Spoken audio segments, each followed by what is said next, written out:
the things I kind of like about having the smaller community is that I can engage and I get to know the guys, especially the ones that are here every week. And Dave and Dre, you have both been here each week. If you know, Dave, this is your first time on screen, but Dre, even when you're not on screen, you are engaging with us through the chat and everything like that. It's easier when you're smaller, and as you grow and you get bigger, it's difficult to keep up with it. It's not always necessarily anybody trying to ignore their community. Of course not. It just gets a little tough to keep up. And I'm Sasquatch. Yes, this is all live. I met Dre first, and then introduced to Dave as well. And it's not even just the interaction with the chat and anything. Dave, I mean, both Dre and Dave, but Dave does a lot of great stuff too, just with his channel. It's not just because I won a bunch of Mythic Legions from Dave. This is when I'd be on here and saying I'm winning stuff. It's mostly coming from like Dre and Dave's channel. Dave does a lot of great things, like raising money for cancer awareness and stuff, and all kinds of things. Yep. And that's a big part of what I'm into. Like cancer really hits home with me, and so I've always been there to support with Dave too, because I just love that he just does all this other stuff besides just his channel, putting other stuff out there. He's really trying to put a lot of extra stuff out there. So Blue's mentioning that he likes sharks. I like one. There's one shark I like out there. I don't like another shark. I really quickly though want to defend Lawrence about not staying up with chat. Here's the deal: he's so slimy that when he tries to embrace chat, sometimes they just slip away. So please, if you feel like Lawrence is not embracing chat, it's just because he's so slimy and they just go right away. So he definitely interacts with super chats. So looking at your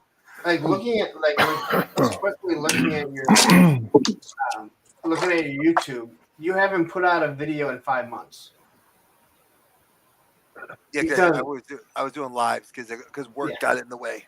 Lives people do not subscribe to lives.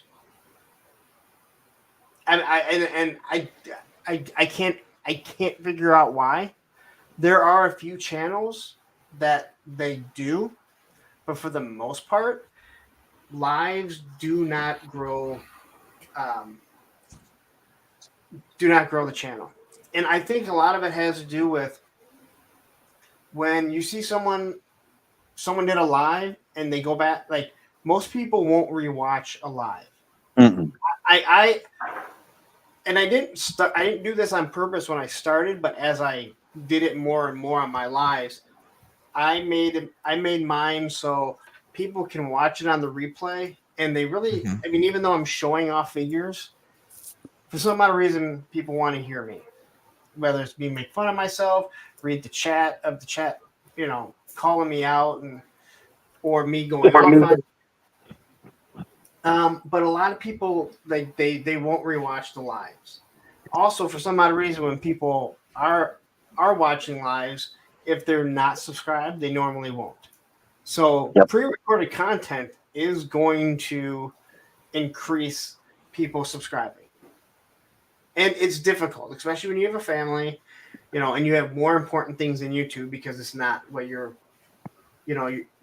primary income is. But I could say, in all honesty, do two videos a week. Even if it's like old stuff that you're reviewing.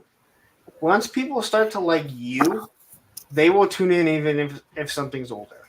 Well, it's funny. And Dave knows this. I actually lost my old computer before I got my Mac that I'm using now. I had my other computer loaded full of videos that was like literally a whole series I was supposed to finish 5 months ago. That's why the video stopped. That laptop died. Could not get the videos off. Recently, I was able to found some of the videos, so I was re-editing them, and I just have been like shit. And Dave knows this. I was like, man, my birthday, it would have just been nice to see that 200 mark. Just see it. I mean, I've been doing YouTube. I've been over 1,000. I've had it before. Older channels, I deleted them. It's been gone. I was just like, my birthday would have been like a nice little cherry on the top of the cake, Yep. or the top of the Sunday would have been perfect for me. But when it didn't happen, it just got me thinking. Like, I'm like, what am I not doing? And that's why I wanted somebody. And like I said, I have been sitting on wanting to talk to you because ever since I met you, one of the things everyone told me was like, talk to Larry. He will shoot you straight and get you to where you want to go. And I was like, yo, I'm gonna say just hearing what you said in just like 5 minutes, I 100% understand and see where you're coming from. Yep. And I mean, it's just things that I see, and I think the channel that you're on right now, I've told Oz, do fucking pre-recorded content. That's why you're not growing. Tony's Figs fucking started doing videos 2-3 months ago. He's at almost 850 subs. Now, don't get me wrong. He's been on my channel. He's a regular on A Toy Kind of Mood. I'm sorry about that, Tony, but you are. So people knew who he was. And people are waiting to hear what he had to say once he started doing these videos. And he really should have started doing them a long time ago when I kept hounding on him to fucking do them. All right, but Larry, I'm gonna tell you one thing. Here's the problem. People know me. And here's the problem. Because of a besmirchment several months ago into last year that Cobb, Oz, and Dave know about, it is basically put like the scarlet letter on me. So anything I've done has caused me a lack of growth. Well, here's what I got to say about that. First off, it's in the past. Yeah. Don't dwell on it. Move past it.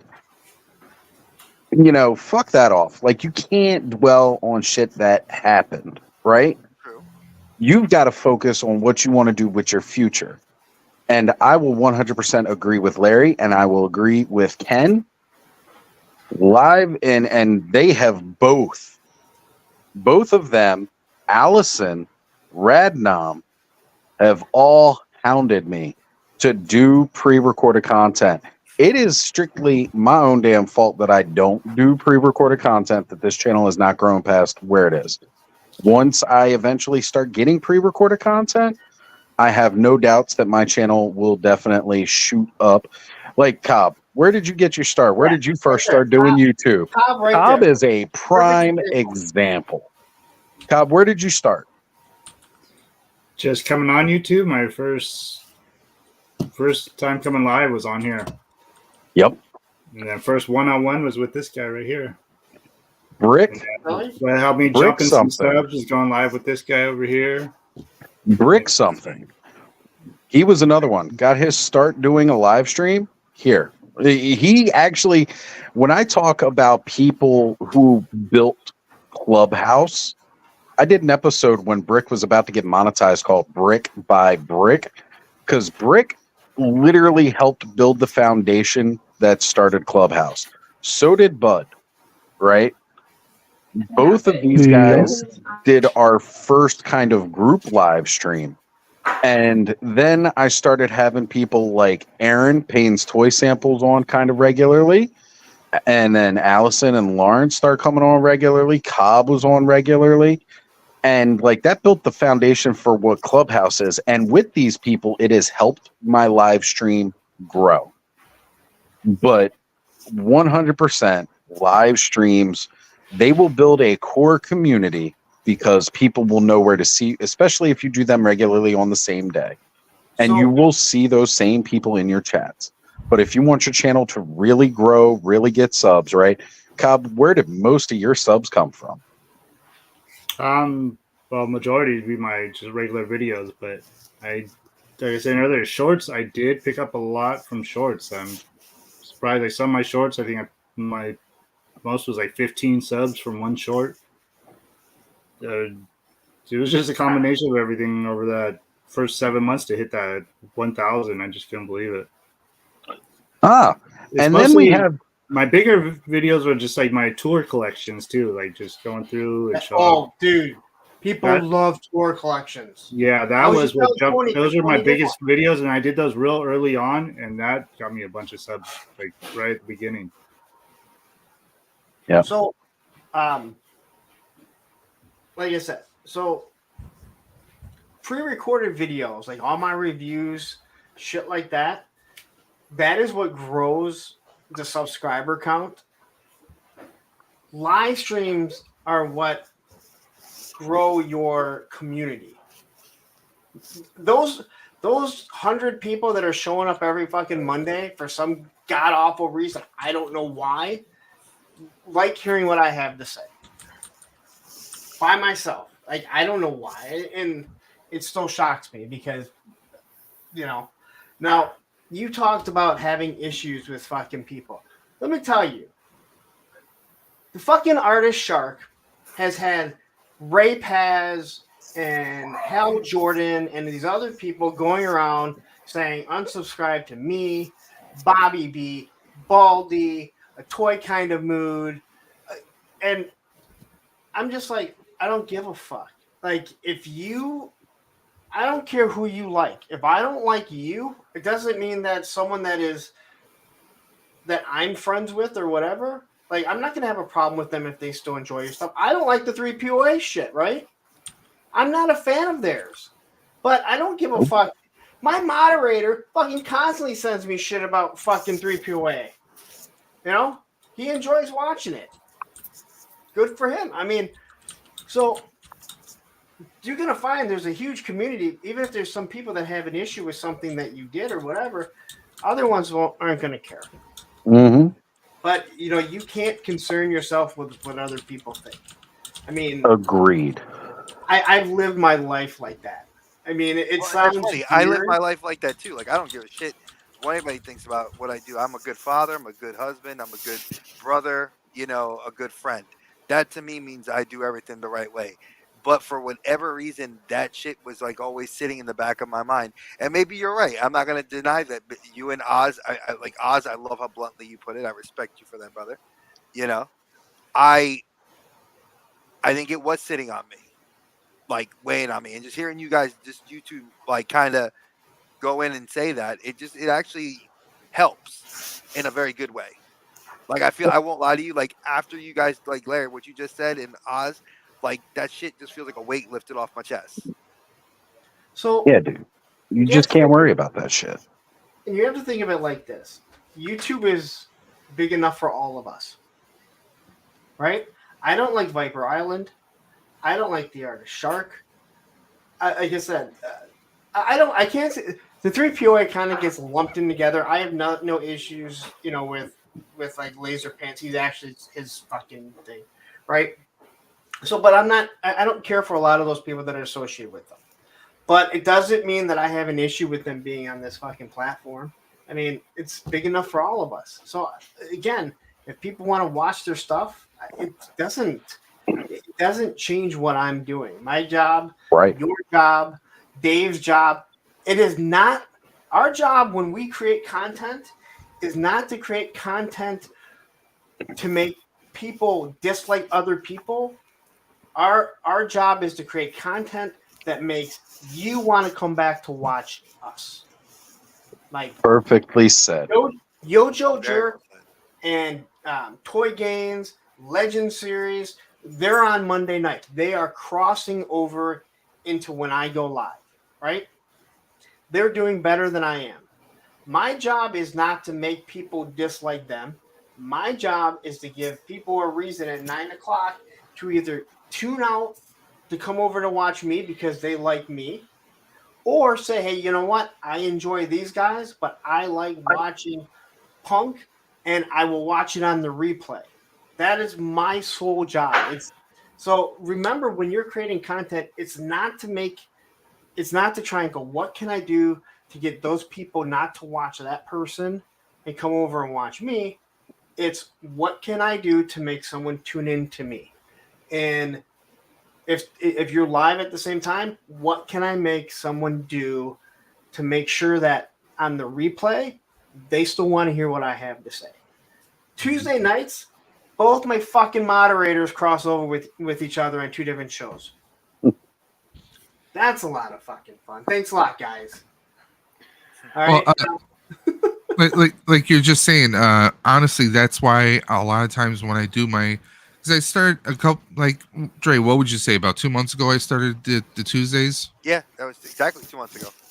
2 months ago I started doing Tuesday night lives because honestly the numbers were getting to me, and I got to the point where I'm like, okay, I kind of cross over in a lot of different groups, like toy reviews, tech communities. I'm kind of like all over the place. So I was like, well, if I'm not going to get the watch hours, let me try and help other people. So I was doing invites to smaller channels to try and help grow. And, it was, on average, I'd say I was averaging maybe, I don't know, like maybe 70 to 80 viewers. And it seemed to help some of the other smaller channels. And Views or viewers all at once? like total views at the end of everything. Okay.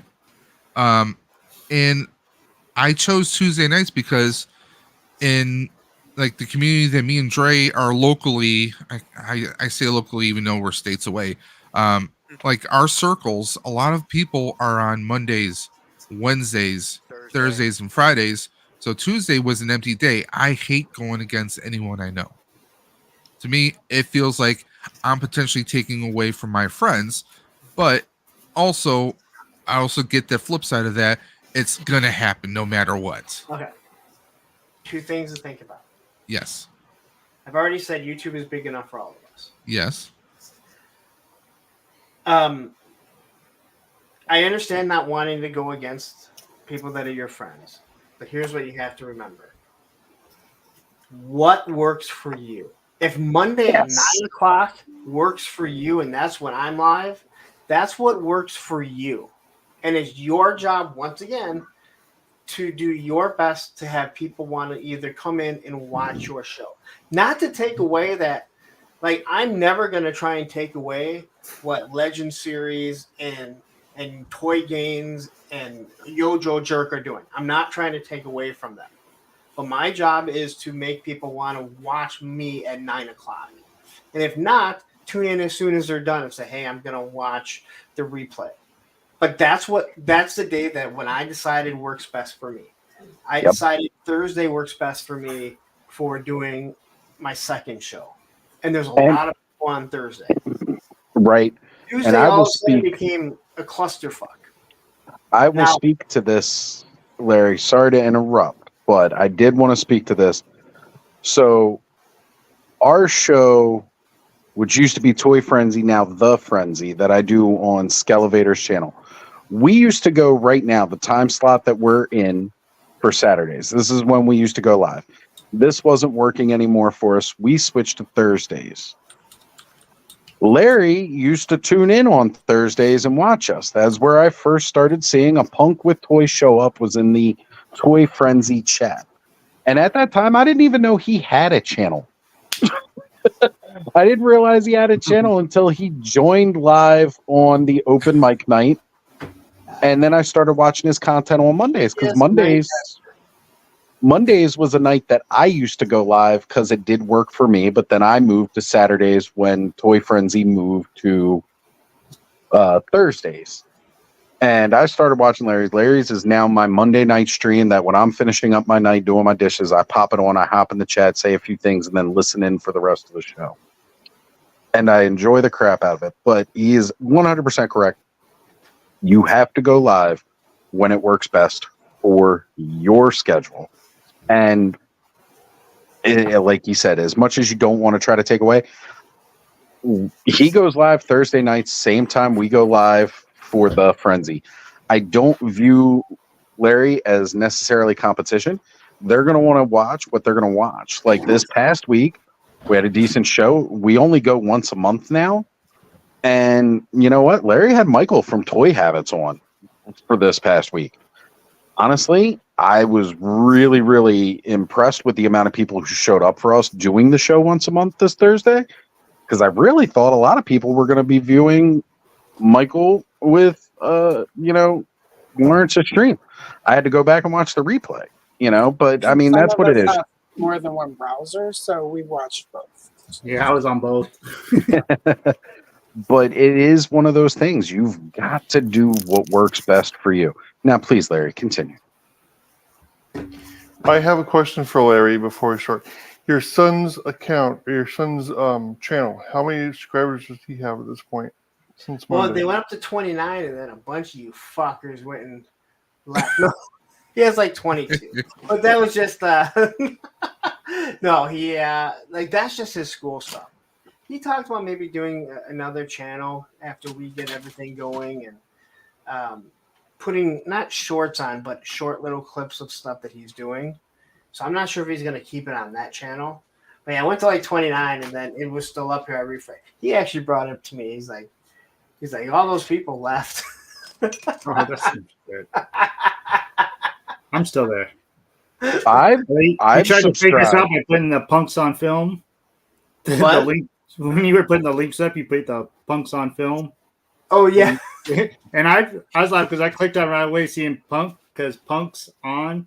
I thought it was punk's son. Something. Oh. Because one word together is punk's on, but I thought it was punk's son something. And I was like, oh wait, this is punk's on film. You know Yeah. who else has a YouTube channel that's pretty good? That is one of our crotch goblins is Cobb's son with J.D. Weber Films, which is always a good one. He's getting close to his 500. Yeah, that is another great channel, especially if you like stop motion, which many of us worship because stop motion is the way to make movies with your figures. There's a 488. He's getting that. He's even above me. See, look. Not only has Cobb kicked my ass and surpassed subscribers, It's a family tradition. Well, shit, I don't know how long he's been doing it now. He's been doing it a lot longer than both of us. Yeah, I think so. Yeah. But I want to add what you said there. So you said that you didn't want to go against people that you knew. When I was deciding what day to go live, the biggest thing that I had to do was figure out a day that I could go live every single week, because I didn't want it to be, you don't want to be jumping back and forth and be live one week and then not live. But I specifically did not choose Sunday and Tuesdays because of Geek Life and Toy Anxiety. Yep. Wednesday was the day that we used to skate all the time. I haven't been skating, so I didn't want to do that. Friday and Saturday just honestly aren't really good days because a lot of people are going out. Now, I did kind of learn that a lot of us, not myself, because unfortunately I'm not saying unfortunately, I'm single, but a lot of the guys our age are in relationships or married. So they're home and it doesn't really matter. They can watch. So that is one reason why I picked Monday. I also knew that I was going up against Monday Night Football and Monday Night Raw. Football, I don't think was a big deal in this space. Raw, Maybe, and there's some crossover. Yeah, wrestling does tend to. Wrestling more. Wrestling is more than football. Yeah. Well, listen. Raw has been killing it. They got me in the demo because I'm loving what they're doing. So Wrestling also isn't a season either. It's all year. Yep. I'm not gonna lie. When there was rumors that they might leave being on Mondays, I was kind of excited. So I like with John's putting here from the Collecting Brothers saying learning how to design thumbnails for YouTube was also a learning curve for us. I will let people know right now, if you ever need advice or help, reach out. I do graphic design. I will help. Okay, I have no problems with helping you out. expect that message tomorrow. Not a problem. I'll invite you to my test StreamYard, and I will work with you. That'd be $39.95 a minute. All right, so I love that just got brought up. Just because, Dave, I'm looking at your stuff right now, and like I see you have Dave's Dimension, but you don't you have Beverly Hills Cop XOF. But like nobody really not everyone's seeing exactly what that is. I think you should always have your logo somewhere on there. So whether people look and see it and they want it, I would rather see. You mean on the video title itself? What? Well, Like, I always you mean on the thumbnail? The thumbnail. Yeah, like a Okay. watermark So- kind of. So Where you go gonna on. Go on, Larry. So I like your Dave's Dimension with the Ghostbusters. Now I see Dave's Dimension and 14 Doc. What the fuck is that about? You know, like, I don't know. Beverly Hills Cop Axe. Okay, I mean I kind of know what that is, but if you had like Axel Foley in it or whatever the 14th Doctors, whatever that is. Like again, I don't know what it is. Yeah. You know, Super Sentia. I have no, you know, like things like that will grab Yeah. people's attention. Now, this was something that I just heard. I want to say Friday, and it was from Mr. Beast.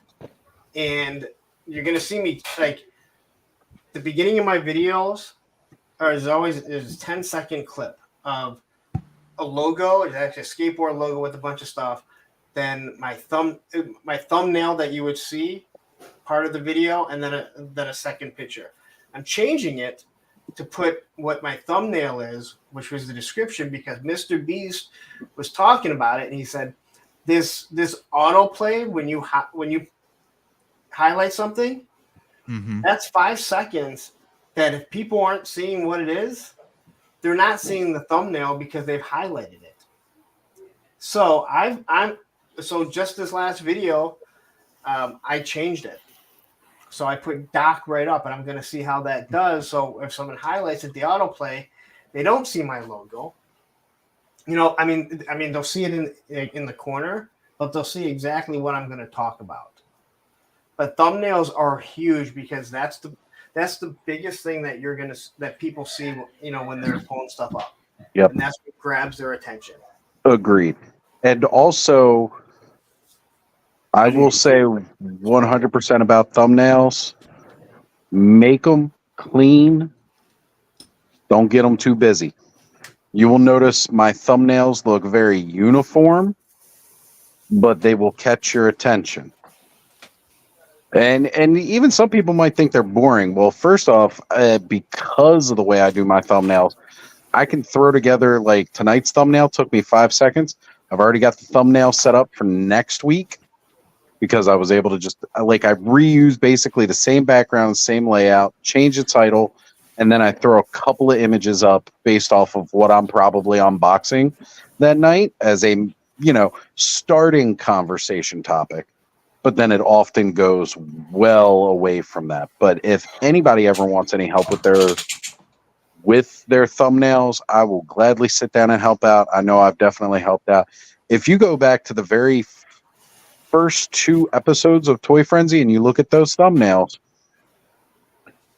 Skelly did those. Skelly is an amazing artist, without a doubt. And I love the man to death, but those first 2 thumbnails were kind of like, whoa, it's a bit messy. Because he was just trying it on his phone, and he was like scribbling using his finger to write out the text of what it was going to be. So then by the time we decided we were going to do this as a regular thing, I went down and I designed a logo and set up a basic kind of idea for a thumbnail, and we started using that. And then we built on that. Same thing with my channel here. Like, you go back and you look at my older thumbnails, then you will start seeing like that evolution of the thumbnail to what it is today. So keep them a little bit uniform. That doesn't mean you have to do the same thing I do with like a static background, because Larry's thumbnails aren't always the same static background. It normally caters. I always take a picture of what I'm doing. Yeah, he's got that, and then he puts his logo over it and slaps his title on there. You can have ways of doing it, but kind of give it a uniform look in the way of how you lay it out, because that'll help. So That's what I've been trying to do kind of now. So I didn't do thumbnails for a long time. All right, so Captain Spaulding is asking, who collects horror, or do you guys all collect the same stuff? The thing with the Clubhouse is, yes, a lot of us collect similar or same stuff. Like, Larry is clearly more G.I. Joe. I am more Motu and Mythic Legions, figure obscura. Allison collects a lot of really good, strong female characters. Bud collects a lot of Motu. Cobb collects Motu like crazy. And Adam, highly articulated, collects spoons. We all have varied collections. I will say I'm surprised we don't get a lot of horror collectors on here. I All right, I collect got- horror DVDs. I mean, I nobody like it. buys DVDs anymore, but I have Friday the 13th in every VHS, DVD, Blu-ray. At one point, I had this horrible record, like they were records that were like in Laser cartridge. disc. Laserdisc. No, not Laserdisc. It was a step or two before Laserdisc. It was like a big plastic cartridge. You popped it in, and then like a record came out. Betamax. It was like no, Betamax was a Now it's I'm different than old as fuck. Betamax. It was like a picture disc or some such, and it had to flip, and it was janky. Like I didn't have the player for that, but I found it like at a yard sale one time in like 1993. And yeah, I did have Betamax too, though. I got that in a Nice. box when the local video store was getting rid of their Betamax. I was like, well, you can keep the porn. But I'm like, I will take all of these old porn, even though I couldn't watch any of them. And then I sold them for like $600, like a bunch of janky old Betamax when I left Texas to move to the Pacific Northwest to some hipster. And that's the only good thing a hipster ever did for me. Anyway. Horror collectors are always welcome. All right, I want to say something to Dave here, man. I'm looking through your stuff. I'm looking at these thumbnails, right? Yes, sir. You put a fucking bike in your thing, and it does fucking good. Bike buying for big guys, right? And you have the fucking bike there. He just Yes. said this yesterday. Eight- Sorry, Larry. He just said that yesterday. 8.8. I'm sorry. 8,800 views, so almost 9,000 views on that. You have 284 views on this other one. Bike buying for big guys. Adventure. You got the bike. 377 for 505 on this. This one. Like, so the bike riding does good for you. There's definitely. But I think seeing the bike there, but the other ones is right at the beginning there is you in your Ghostbusters outfit, 2.9 and 442. Like that type of stuff, it grabs people's attention. Yeah, and those two videos, the Ghostbuster one, you're probably I'm not sure which one you're referring to, but I did a video which was basically Ghostbusting for big guys, and I did the bike video because the thing is with cosplay, usually you see the more fit looking people. You get a certain kind of mental image with cosplay, but me, I mean, long story short, I was almost 500 pounds when I kind of first started. Okay. I'm down. I mean, I'm lost over 100 pounds, more than that. But thing was, from my perspective, I found that it was hard to try and find if someone was beginning to try and do a Ghostbusters cosplay or a cosplay in general. It was hard for people to even try to attempt that. So that's what motivated me to do that video. And same thing with the bike buying for big guys. Those are just things that I was very heavily passionate about. And, maybe subconsciously, I just like, okay, I want to do as much as I can with it. And the bike buying one, I still get a few responses once in a while. But it's like, yeah, I could be a bit more consistent, especially when it comes to thumbnails, especially, I honestly, I don't spend a whole lot when I'm doing that stuff.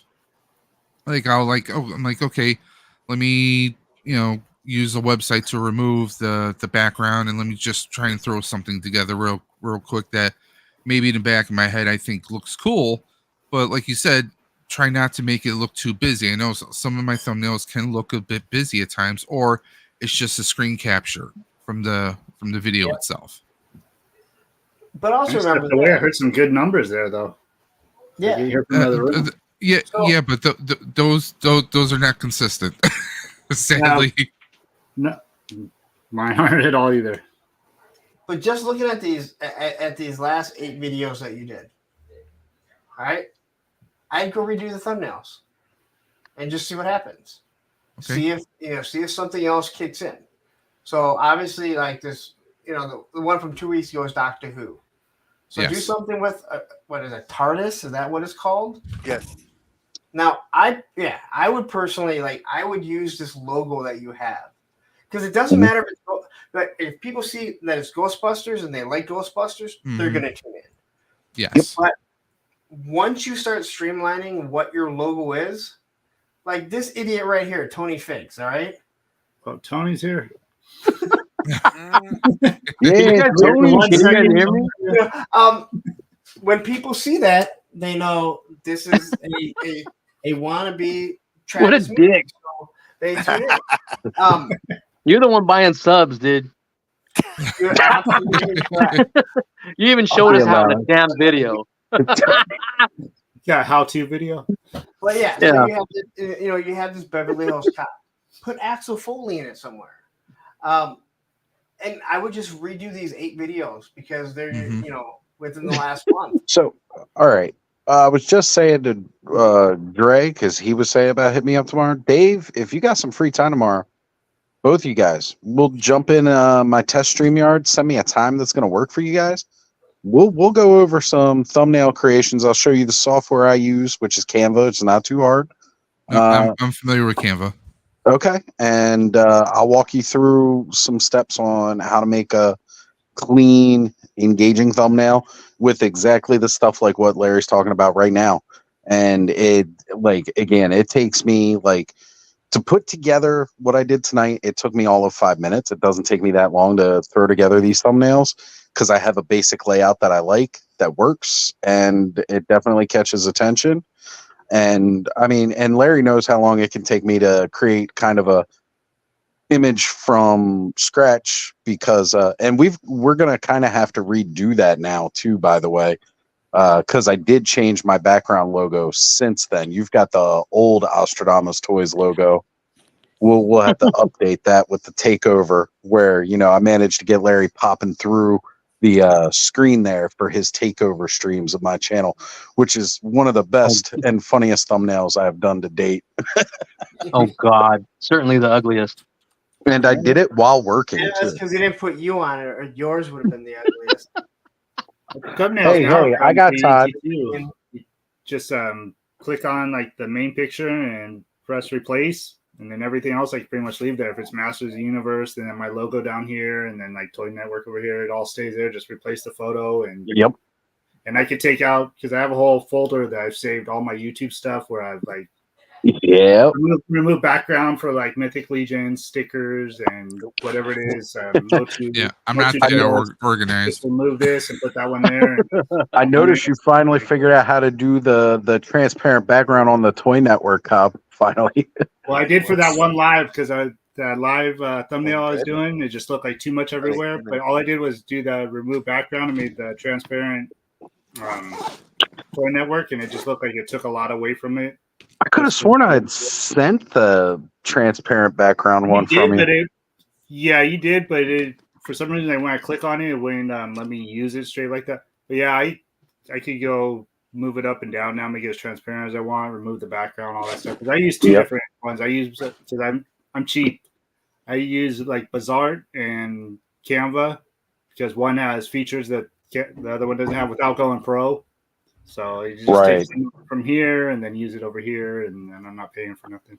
I will say that, yeah, the Canva, because I use Canva Premium, and there is a lot of their features that I use are behind that premium paywall, which does suck. But if you can find a similar software that's free to use, it definitely helps. And you can still do a lot of decent stuff with Canva free, but their premium, their team subscription is worth it. And especially if you want to, because what is it? I've got teams and I can have like 4 or 5 people. I know I've got Bud, Skelly, Bobby. Oh yeah. And then I think I have Sean all on my Canva Pro. That's right. But if you get a couple guys that you can get together, mind you, the price I pay is a grandfathered price because I signed up before they raised the price. And now it's a little bit pricier than it used to be, but you can still do a lot of good stuff with Canva, even at free. And even Adam's saying here, I use the free Canva. It's great. Sometimes you just have to be a little more creative with how you use it, and that's true.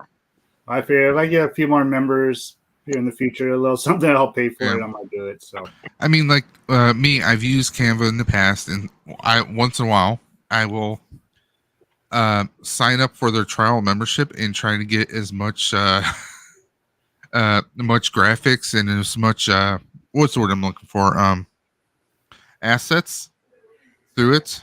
Like, they'll have like little video clips that you can kind of like, paste together to make like an intro or to do this or to do that. So I mean, I've done that in the past because for my video editing, I actually use Wondershare because that lets me do like really nice transitions, and you can like speed things up. For some of my bike videos I've done, like I'll record my bike rides, but nobody wants to sit there for 2 or 3 hours watching a bike ride, so I speed it up using it. But it's something that I pay monthly for, But like StreamYard, me and Dre split up StreamYard so we can not use the basic one and have a few extra perks on it. So, I mean, that's something I always recommend, is splitting the cost if you can. Yeah, but there's always those trial memberships on Canvas to get some of the premium off of it. Yeah, the editing one I use, I know a lot of people use that CapCut. That's what my son first used, and that's what I jumped onto. And they get a lot of that just with the speed up and all the cool transitions and everything. There's a lot of stuff on there just with the free one. Yeah, I've never used CapCut, but I've heard a lot of people talk about it.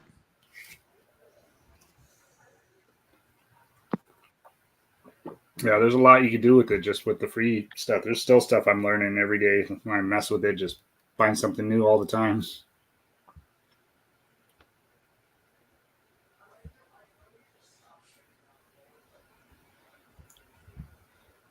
Hey, someone else speak. I said enough.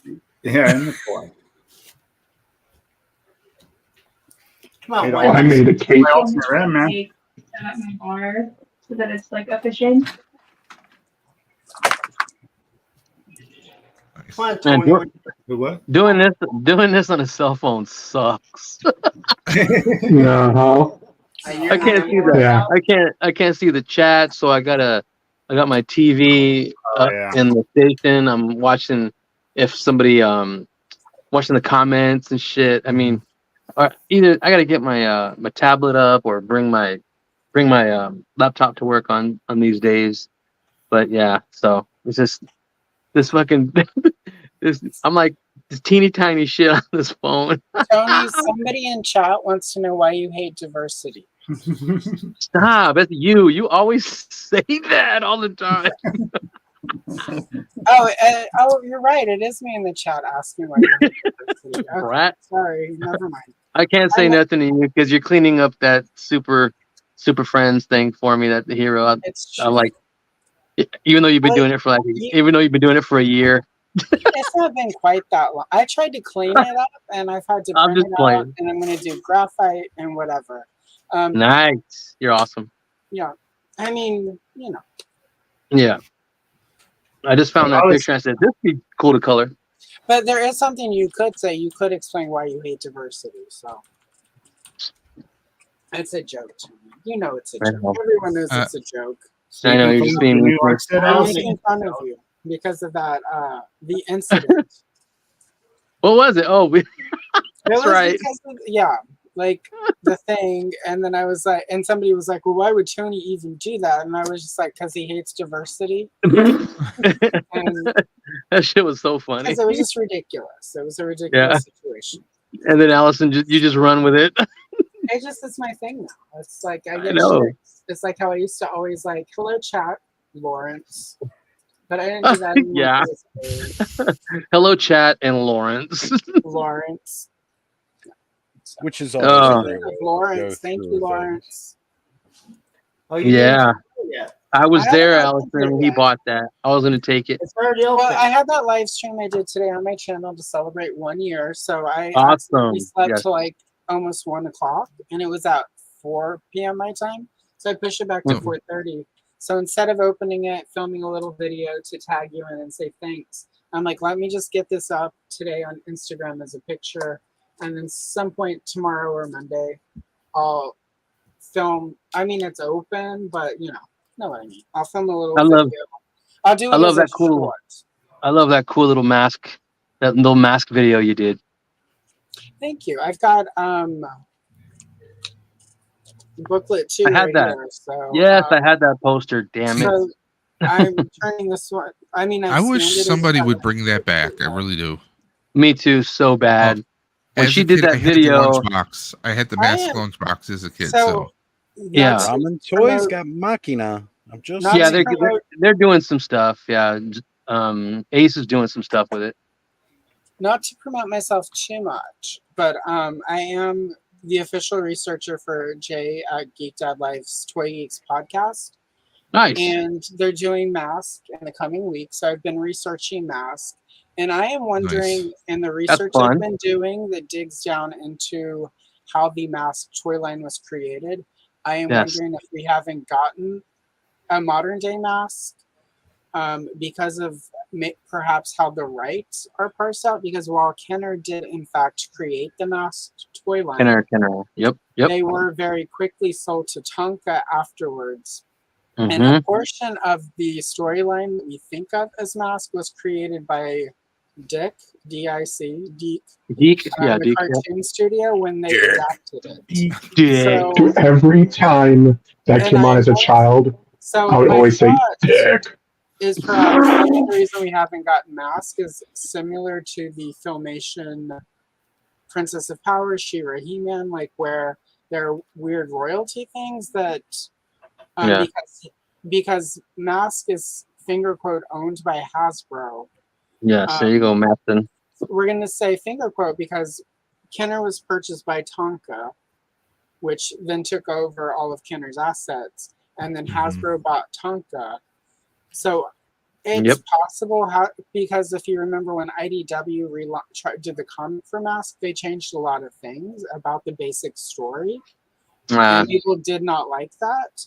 So I'm thinking those things were partially changed because of them trying to get around the rights issues. This is all a theory. Like do not take this as gospel. I'm taking it as gospel. This is just based on my research, right? And me sort of paying attention to how the toy industry since the 80s has worked with all these buyouts and the Filmation Motu thing especially. So I am wondering if part of the issue is because people reacted poorly to sort of the I'm not going to really call it a rebrand, but the storyline changes they made when it was IDW, which could almost be like, we can't really use this, so make up something different. And when it reacted poorly, I'm wondering if it's made Hasbro, because it may not even, like sometimes people are like, oh, well, they should just pay for the rights or whatever and make the toys. Sometimes it's not that easy. For a long time, the Masters of the Universe movie, we didn't get figures because William Stout, who did all those designs for the movies, technically owns them. And a little birdie has told me there was a particular brand manager at Mattel who was so obnoxious that he basically refused to work with Mattel. And then Super 7 was able to work with drama in a certain way. And then all of a sudden, Mattel has a better relationship with William Stout, and they're doing movie figures because one would wonder if perhaps he jacked up the royalty that they would owe him to an extraordinary amount because he was rubbed the wrong way by her. And again, this is all theory and conjecture based on what happened in the world and me basing an opinion or a thought I have had on that. So please don't take this as gospel or whatever. I mean, you can, but it's like many gospels, it could be made up. This could be the Scientology of toy tube theory that I'm putting forward. So don't tell them ladies at church the gospel's made up. Just bring Mask back. That's all I'm saying. Yeah, so if we get Mask back and it's different, and they're not really addressing why it's different, it could be because of a weird rights issue. And because so many of the people who created Mask for Kenner are dead now, it may not even be that getting the rights is as easy as saying, hey, Tom, let's send you $20 per figure or whatever the royalty would be. They may be dealing with children or heirs or an estate, The they heirs. basically are going to Yeah. ask for like, we need $1 million for you to It's do when it this. gets messy. Yeah. Yeah, so I think, and this is something good for myself to remember, that a lot of these old toy lines I would love to see come back, they may not be able to easily, just because. Oh, and for Mask, Kenner actually brought in outside designers for some of those toys, so not everything with Mask was in house. So that complicates it because you don't know what the original deal was with the outside engineering company who developed a certain transformation for a certain toy. Right. So it's possible it would be too expensive to bring back Mask as is, and I think a lot of fans would not. Like they would just might have to rework their mechanics. You mean? Yeah, because it takes a lot to transform a toy. And there are certain ways engineering. The engineering of some of those Mask toys is amazing. Like Transformers. Some of it is patented. Some of it is patented. Yeah. And not all of those patents were owned by Kenner at the time. So Kenner may have co-owned those with some of the creators for the outside things that were brought in, or for people who were contracted from outside, like freelancers. There are a few Masters of the Universe figures in the later years that were actually developed by freelance designers. Yeah. So the work for hire, rights and stuff are really complicated at that point in the 80s, where everyone was like, we really need a new toy line that's going to make $1 gazillion, and we have to do it in conjunction with this company that makes cartoons, the studio, so that and then the studio adds a character or two, and that's a popular character, but they can't do it unless the studio signs off because of how the rights were. So, long way of saying, if we get Mask back, it might be different, and they might not ever address why it's different because we also don't know what the legal agreements are. There could be a legal agreement that says, we license this part of it to you, but not this, and if you say anything, you can't use any of it. So. So it might be different. It might be different, but so if people ask, just say it's written in the script that way. There you go. Yeah, but we all know there's a particular segment of fans over here. None of those are here with us. Who, if there's any sort of any change at all to anything, like his shirt is supposed to be purple and it's violet, and lose their shit, and there are hashtags, and there are 17 videos about how the change in the violet means the toy line is woke now, and we hate woke. That sounds like 501st fans. Oops. Yeah, so I'm just whatever. I'm not saying we'll just call them sounds like people that hate diversity. It's it's like Tony. He hates diversity. Damn. Like the purple people, we hate the violet. It has to be purple or it's ruining my childhood. So anyway, it's a long way of saying. Look, I fucking hate white people. What? Me and hashtag Oz hates diversity. I am definitely in the minority on this panel right now. Yeah. You kind of are, because you're a white man. Nobody can tell. I am the diversity. You're not showing a face reveal. Nobody can tell, Tony. I'm at work and I'm tired and my back hurts. Really quick, K-Dog has a comment in the chat. Yes, that's what we're calling it. Sorry, it's been a long day of streaming, and I don't stream this much until next weekend. Or is this the one? No, it's the one before about Silverhawks. Yeah. The media anime. The animated series would be especially difficult because that was created by, was it Ruby Spears? I think so. Ruby Spears. Ruby Spears as an entity does not exist. Their library has been bought and sold 2 or 3 times. So the cartoon itself, who even knows who has the rights? The toy line, those rights are a bit more clear cut. But notice it's not with Hasbro or Kenner, and Silverhawks was created in-house at Kenner back in the day. Or was it? Yeah, like the Thundercats. Yeah. I think Super 7 was doing a line of some of the figures. At one point, they Super are doing. 7 said we own the rights to Silverhawks, and then it turns out maybe they didn't own the rights to Silverhawks. Or not all of Silverhawks. They owned some of Silverhawks, but not all of Silverhawks, and we never got clarification. So, What's interesting about it, Yes, right, Matthew. is I thought they had the license to do the cartoon stylized figures. However, then they started doing the toy stylized figures for Silverhawks as well. Oh, what's that one bad guy with like the saw blades? I can't think of his name. From Moby? from Silverhawks? Yeah. Oh, Silverhawks. Monstar? Monstar? No. No, not he was Monstar, the but big one of his bad. henchmen. Oh.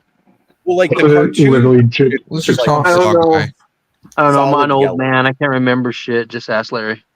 There you go. K-Dog's got it for You me. can't remember shit. Yeah, there we go. Except I was just saying, Buzzsaw. Bob, I didn't think I was right. I'm pretty sure I thought I heard Bud say it too, but Bud's yeah, over there doing Bud. Bud, where the cookies Bud. at? Oh, kitchen. But yeah, the Buzzsaw, right? Like their first original one they came out with was based off the animation version. Yeah. And then they did a repaint and the extra tooling for the different stylized head of the figure too. So I was actually really, really surprised to see that they did that, because initially I thought they were only allowed to do the cartoon versions.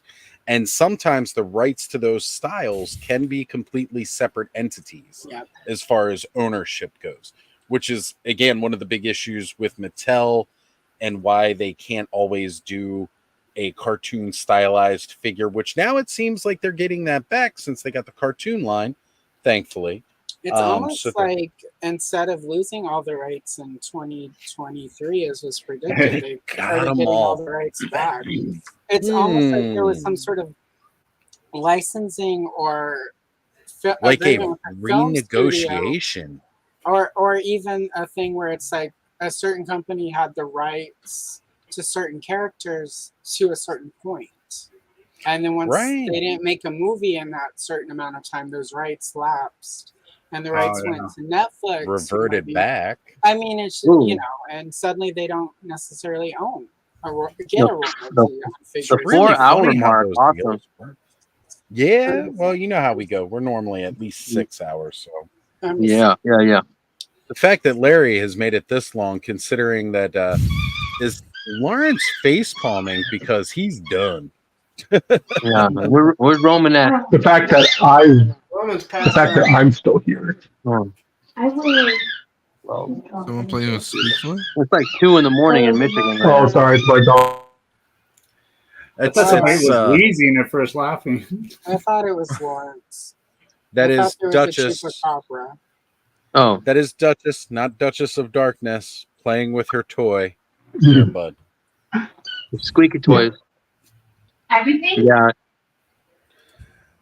I do not have a Voltron, but I don't know which version you're talking about, because they did just do those re-releases, which are pretty cool, Captain Spaulding. I have that new one on order.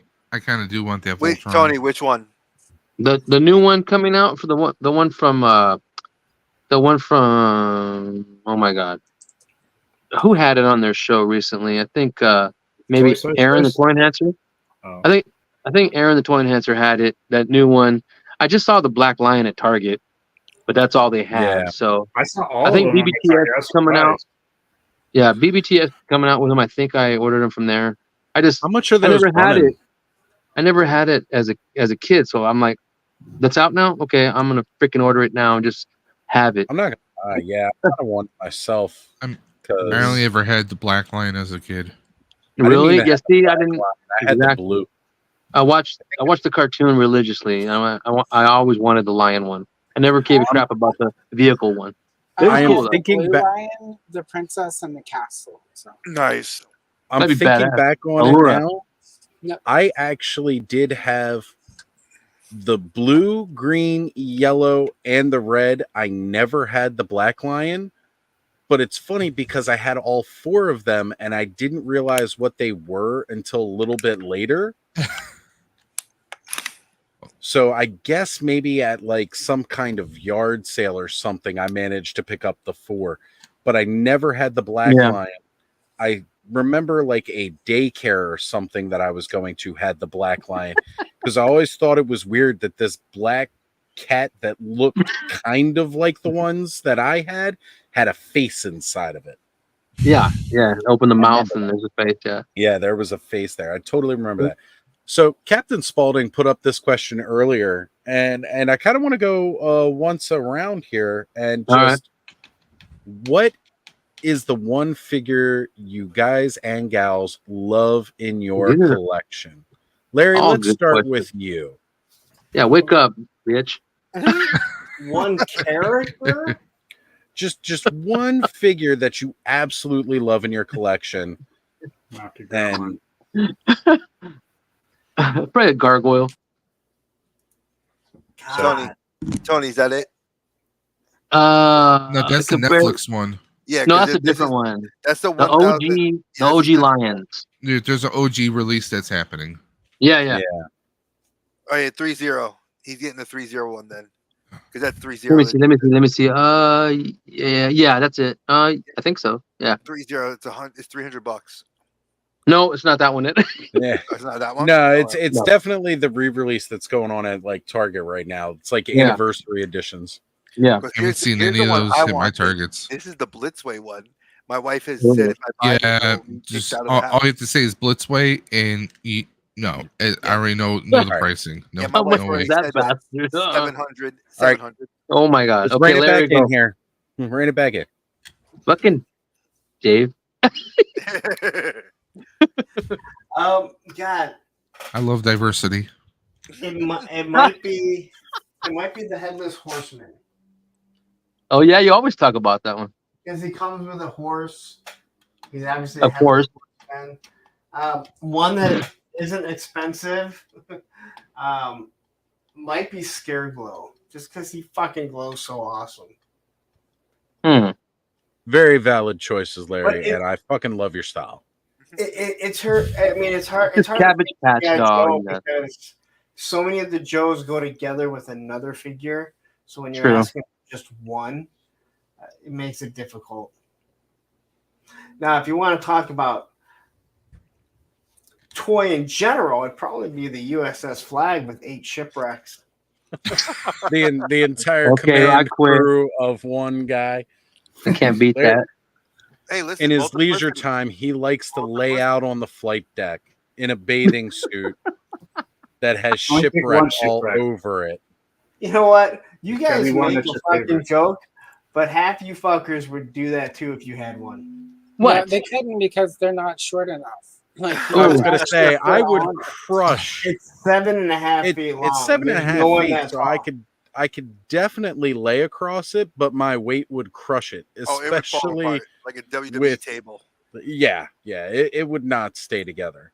However, if you guys hadn't seen yet, Scuba Pete pool party with the flag. Yeah, at Joe Fest. By the way, at Joe Fest. Yeah, I'm surprised Larry didn't get in on that more. I would have did a cannonball on that Instagram or something. I mean, I know people think that's really cool, but I'm sorry, that is. It was kind of silly. It Cliff was Tarkin fun. still takes the cake. I know he had balls to do it. Yeah. All right, Dre, let's go with you. We're just gonna go round table. All right, that's super easy. Wow, it's hard for me. I gotta think. Oh no, it's not hard because I'm not at home. You got time, Tony. He's reaching for the Hot Toys stack. Yeah. Oh shit! Because I wanted this one, I waited 2.5 years. He's reaching for the Mondo. No, it's not the Mondo. This is the Hot Toys, baby. Miles Morales. Into the Spider-Verse. There we go. My daughter loves it. I love it. It is by far one of the best looking Hot Toy boxes I've seen. And this was here, I'll even show him right here because he looks clean. That's clean. Are you going to keep him in there? No, I'm taking him out. My wife and I are trying to figure out the space to put him up. Oh, got it. Gotcha. I got you. So he's coming out because I have Gwen as well. But he is my absolute favorite figure I own in the house. Will not get rid of him. It's a good one. It is a good one. I mean, all your options are valid. It's your opinion on what your favorite toy is, so it doesn't really matter what anybody else says. Oh yeah, I love my Spider-Man collection that sits on the wall behind me. But when I got this, I actually cried because I remember how hard I was struggling to get money to get this together to get this figure. So it's a win. Also wanted to say hey to Kiwi GI Customs and Collection. I'm sorry, missed that a little bit earlier as I was coming in. Oh shit! All right, Dave, what you got for us, brother? What's your favorite tool? Well, I would have said, because I recently reacquired the Captain America Endgame hot toy, but that was replaced as of 2 weeks ago. I was at the local con here in Buffalo, and I stumbled across, now, other than Ghostbusters Back to the Future is my favorite all time, Michael J. Fox signs authenticated Funko Pop. So this is my prized possession as of right now. All right. And you know what? That's hard to read his signature. Was he shaking when he did it? Well, shit. This isn't authenticated. I wasn't there when he autographed it, but you can see it is fully authenticated. But so this, because, and honestly, I mean, Back to the Future is probably my all-time favorite. So I have to go with this. There you go. All right. And you know, we don't always give a lot of love to Pop here because they are weird toys. For me, yeah, they are weird toys for me. I don't even collect Pops of ones of toy lines that I like, but I will say I have been given several as gifts over the years, and I treasure every single one of those gifts. Yeah, that's it was the signature that did me in on this. So yeah, well, yeah, exactly. Yeah, because the Funkos, they can take up a lot of space and they're not exactly posable. They can when you keep them in box, and even when you take them out of box, they're just awkward. Like they were, it was a lot nicer when they all came on the little stands back in the day. All right, Tony, are you ready? Or do you need some more time? It's more of like like a collection of figs than a favorite one. Well, you can pick your customs too, brother. That's not always the game, okay. Tony. Well, what is it? One toy, one fig? I can't. Toy. One toy, and it can be one of your custom. Let's see. One toy to rule them all. What's your favorite custom that you have made? What was your most favorite custom that you made? Favorite custom? Here's his favorite custom ever, right here. Yeah, I made that Roman for him. This is actually my favorite thing. I like the good boy head better. Yeah, well, the shot that I was taking. So this was made by the whitest Mexican I've ever met in person. Hadn't met my cousin Adrian yet. In person, he still likes other ones better than Tony that he hasn't met in person. Browner ones. And honestly, maybe from one of my best friends. So. Aww. He's still an asshole.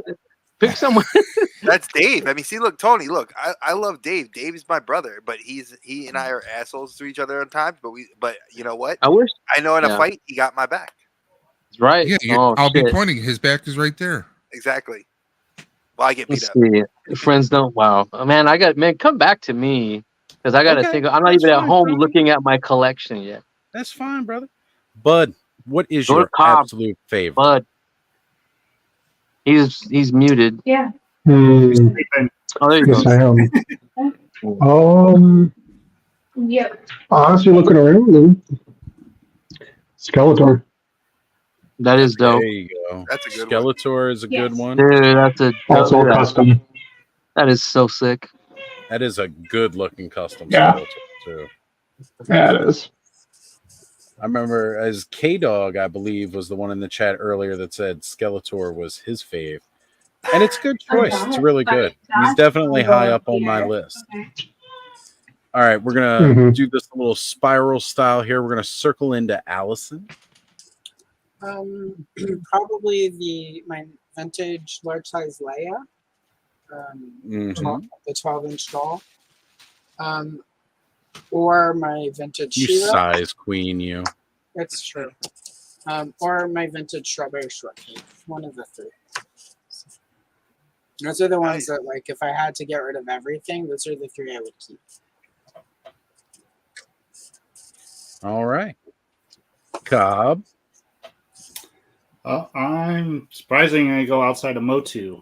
Whoa. I did not expect that. Probably remember this figure I picked up. The King Arthur?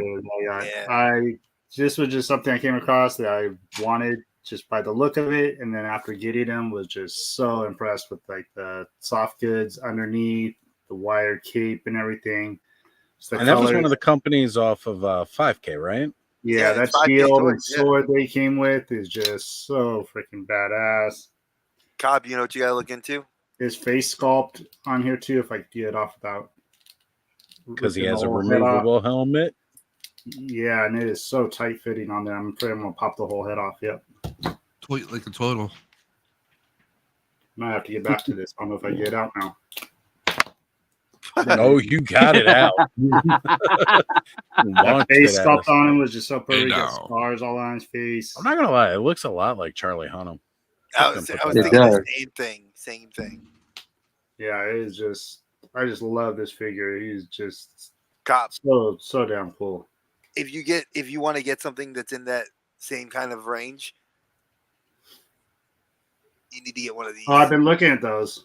This Poseidon's fire. Wow. Yeah, all those gods. Yeah, I don't know that. Nice. They're almost like a little cartoon for me, but they do look cool though. I still like them. Yeah, the price point wasn't terrible. I mean, what was it like? The exclusive. There was an exclusive BBTS one that was like 109, but it was like all blue, and that one was like 90 with the shipping and tax. Yeah, I've been seeing those and like him and Zeus and I forget who else they had, but Hades, they did Hades. All right. So Mr. Madgus says that head looks like Jake Paul.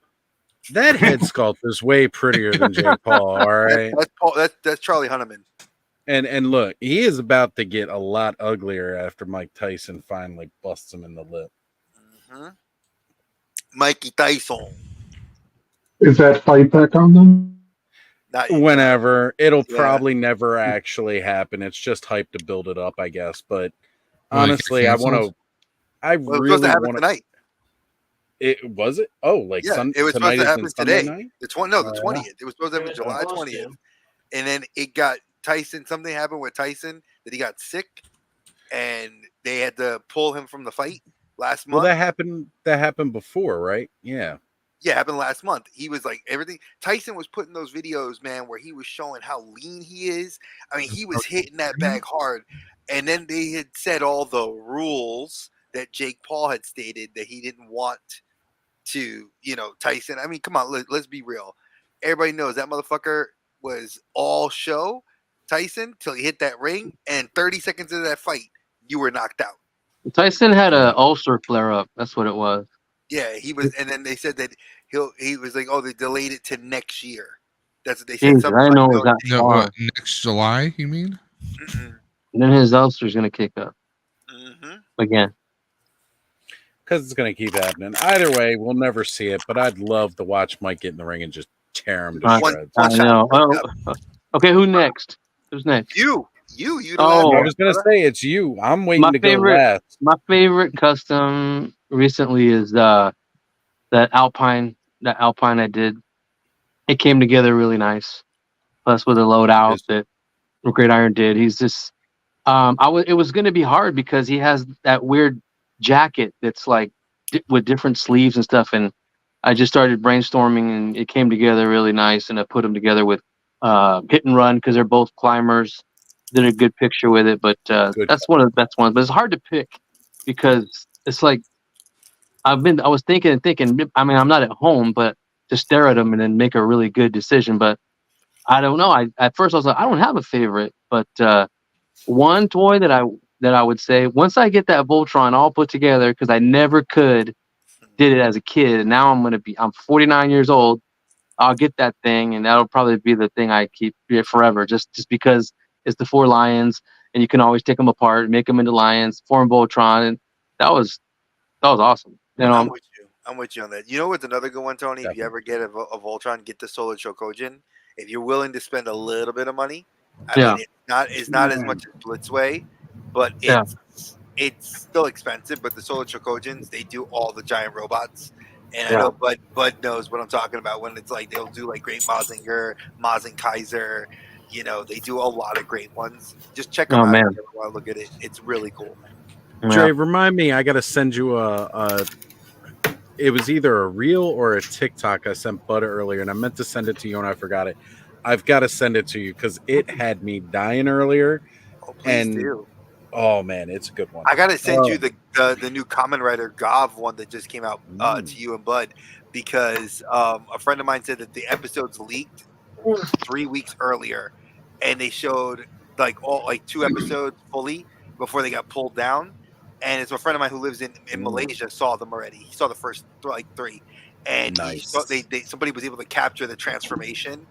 And I sent it to Dave already, but I'll send it to you and Bud so you guys can check it out. Definitely. Yeah, that thing I sent you earlier too. I was like, I knew you couldn't watch it right then, but I couldn't watch it at the moment. I gotta be watching it in a minute because I'm on the cracking up. It's funny. All right. So real quick, as the only Clubhouse person who has their own entrance, we've got Ken in that. Hello. I know, part of the late crew and everything, and Allison made a great entrance for me there. So did appreciate coming in hot and heavy like that late at night. So hot and heavy late at night. Hot and heavy late at night because that's nasty. That should be on a shirt. Yeah, that should be on a shirt. You know what? I'm gonna make that shirt happen. Hot and heavy. Hot and heavy night. With a picture of Ken with a pint of beer. I'm actually pretty sure I have one of those on my phone. I could access. I do. Yeah, you have one from earlier today, Tony. Yeah. I don't even have the one from earlier today. Normally, I have the one from before Joe Fest. It was a big old ass glass of beer. I'm like, oh, that looks so good. And a couple from during Joe Fest. Oh yeah. So, Ken, we're discussing what everybody's favorite toy is. Huh. I got a pick? Yeah. What's your favorite in your collection? What is your favorite Bret Hart fucking figure? Isn't it get his Bret Hart? That's the best there is, the best there was, the best there ever will be. Rolf. One of the greatest wrestlers ever to walk this earth. In his mind. Yeah, Rolf was one of the great. Oh wait, no, we're talking about that. I went to Joe Fest. It was really cool. I know this guy. And that dude over there. And that dude over there. Yep. Something like that. Yeah. All right. Cool. What do you want me here for again? I don't know. Just go away. Just go away. All right. Back to normal. There we go.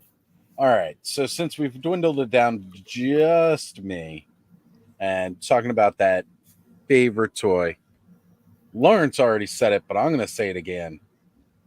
The Headless Horseman. And it is one of the few toys. It is probably the most expensive toy that I have bought twice. Wow. How much was it? Well, the original one, 140. Yeah. Oh, well, the original one was cheaper than that. It was like 125. That's not too bad. Sean sold it to me at cost. Freaking his tank. Like 125, and then the retail one was 140. And I bought both. And I am, without a doubt, 100% in love with that toy. Absolutely love it. Oh, look at that. I told you. I was going to. Dre has got the Thrace. Yep. Terrence, good shout out to our boy Terrence. He was like, he's like, you want one? He's like, I'm like, yes, I need this in my collection. She is absolutely. I'm not getting into those. I'm Tony. Listen, Tony will get one because I'm going to end up sending him one. Just no. Tony, enablers here. Damn it. Listen, I got out of this. Terrible. I got out of this and sold a lot of it. I bought one for Dave. Yeah. I gave one to Cobb. I've Oh, sold no. friends. I've got out of it, but this one brought me back because of D&D. I was like, oh yeah. It's coming from you still. Hey, those D&Ds at the collector spot in Target, those catch my eye all the time. I'm like, they're just very vibrant. They're the colors. I'm like, what is this? You know, they're not 6-inch, huh? They're a little taller. Those Dungeons and Dragons figs. Are they Super 7 or are they? No, I don't know. Oh, they're NECA. Yeah. NECA, then they're 7-inch. Yeah, Dre, Yeah. when you do ship that, make sure you let me know because I've been getting mail sent all over the place lately. It keeps going to my neighbor's house or somewhere else. So Yeah. give me a heads up before you actually send that out. Uh-oh. Ken, we lost Ken. Bye, Ken. I guess he doesn't love us anymore. His internet is out of control. Out of control. So the Red Death, and I mean, when it comes to the figure obscura, like that is the one line of Four Horsemen toys that I will collect each and every one of, just because it's the easiest to, due to the fact that they only release so many per year and it's not entire waves. The Red Death is definitely high up on my list too. It means a lot to me being from Baltimore, first off, and the Mask of the Red Death having, been a tale from Edgar Allan Poe. And it's just a sick figure. I love that figure too. It is really good. Ask Cap, he bought mine. I had bought 2 and I sold one and I was going to keep it for me. My wife didn't want to keep it. And yeah, boy. If I remember correctly, Bud, that was your first Four Horsemen modern figure? Yes. These two were my first. I was going to say, then it was shortly followed by Vorgus Vermilion 2, then Swig. See, Tony's talking about Enabler. Look what I've done to Bud, Tony. Look Oh my God. Hey, which ones are the knights? There's like a couple knights, like human knights. What are those ones? Which they're like medieval knights, but they're Mythic Legion. I've got the Valiant Knights. Let me look at that. Different factions. Hold on. I think it is one of the Valiant Knights. Larry, you're gonna pass out, brother. I was gonna say, you're looking pretty tired, Larry. Remember, brother, you do not have to stay on the entire stream. I know you gotta wake up early Sunday. Do you get a Red Bull? No, I gotta go find. Right. Tony's being a bad influence. Go get wreckage. You gotta go what? Gotta go get another shipwreck. Go get wreckage. Where's wreckage at? Target. Oh, you gotta go when they open. That's my plan. Oh, you're getting them when they get put out on the shelves. Wow. Okay. I do not have a Valiant Knight here, which No? means I've got him. Well, I've got 2 of them, so they got to be over that way. Okay, maybe I think that's probably the one I'm talking about. The night. Yeah, I was looking at the knights at Joe Fest. I'm like, damn, those are pretty dope. Four Horsemen. Give me a sec. I'll go grab one. Yeah, with Four Horsemen, I've got like the whole. I was really big into DC UC, the DC Universe Classics, and the Four Horsemen did those, and it was all like the same buck, but at the time they were the best like DC superhero character toy line out there at the time. So, and I could get the whole satellite era JLA, and that's what I've got on display. It's in the collection display. I love them shits. So wait, Larry, you said that he's supposed to release tomorrow? Wreckage? Yeah. In the stores, huh? All right. Shit. Technically today? Yeah, I guess technically today. Wreckage and the Roadblock Tripwire 2-pack. Just because they're in Michigan don't mean they'll be in Arizona, so fuck. So Larry, do you ask the employees if you go and they haven't been put out, you ask them to go in the back and get them? Hell yes, I do. I say, do you know who I am? Shut your mouth. He's a juggernaut, bitch. No, yeah, I'll ask because. Yeah. I mean, you can actually see on their website how many they have. Oh, that's right. Yeah, Right now that's how I got. That's how I got Bison and Dalsim. Yeah. So Jada. Have. That's one of my favorites. Dalsim is the shit. I need to really quickly go ahead and say goodnight. I just need to head out. All right. That's what I'm talking about. He's enabling me like a motherfucker. Oh my god. All right. It's because you hate diversity. Make so. it big screen real quick. I'm gonna head out. Have a good night, everyone. Okay, Allison. Nice meeting you. Have a great Yeah, night. Bye, Allison. All right. Going full screen here. Oh shit. Oh, So that's Valiant fucking- Knight. That's clean. And The helmets come off and you see the head and all that? no, there's no head underneath that. Oh, okay. Some of their head sculpts do come off like that. I'm gonna customize me a mythic legend. That's a whole new realm. Well, because see, like, I got this gladiator. I did a body swap. He normally has like a naked torso, but I swapped it Oh out yeah, with he's like Barbarian Builder. in those pictures with a thumbs up, thumbs down. Yeah. Right. I mean, yeah, I do know gladiator. a few people that do customize the mythics. They will full on paint them. This That's is sick. Waltor the Mad, based off of Walter Hagen from the Waltor the Bony. Ball. Yeah, one of my personal favorite vampires right here, Valet. They got a shit ton.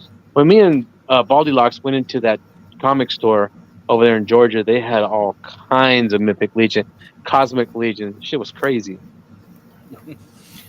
So there's both Krampuses.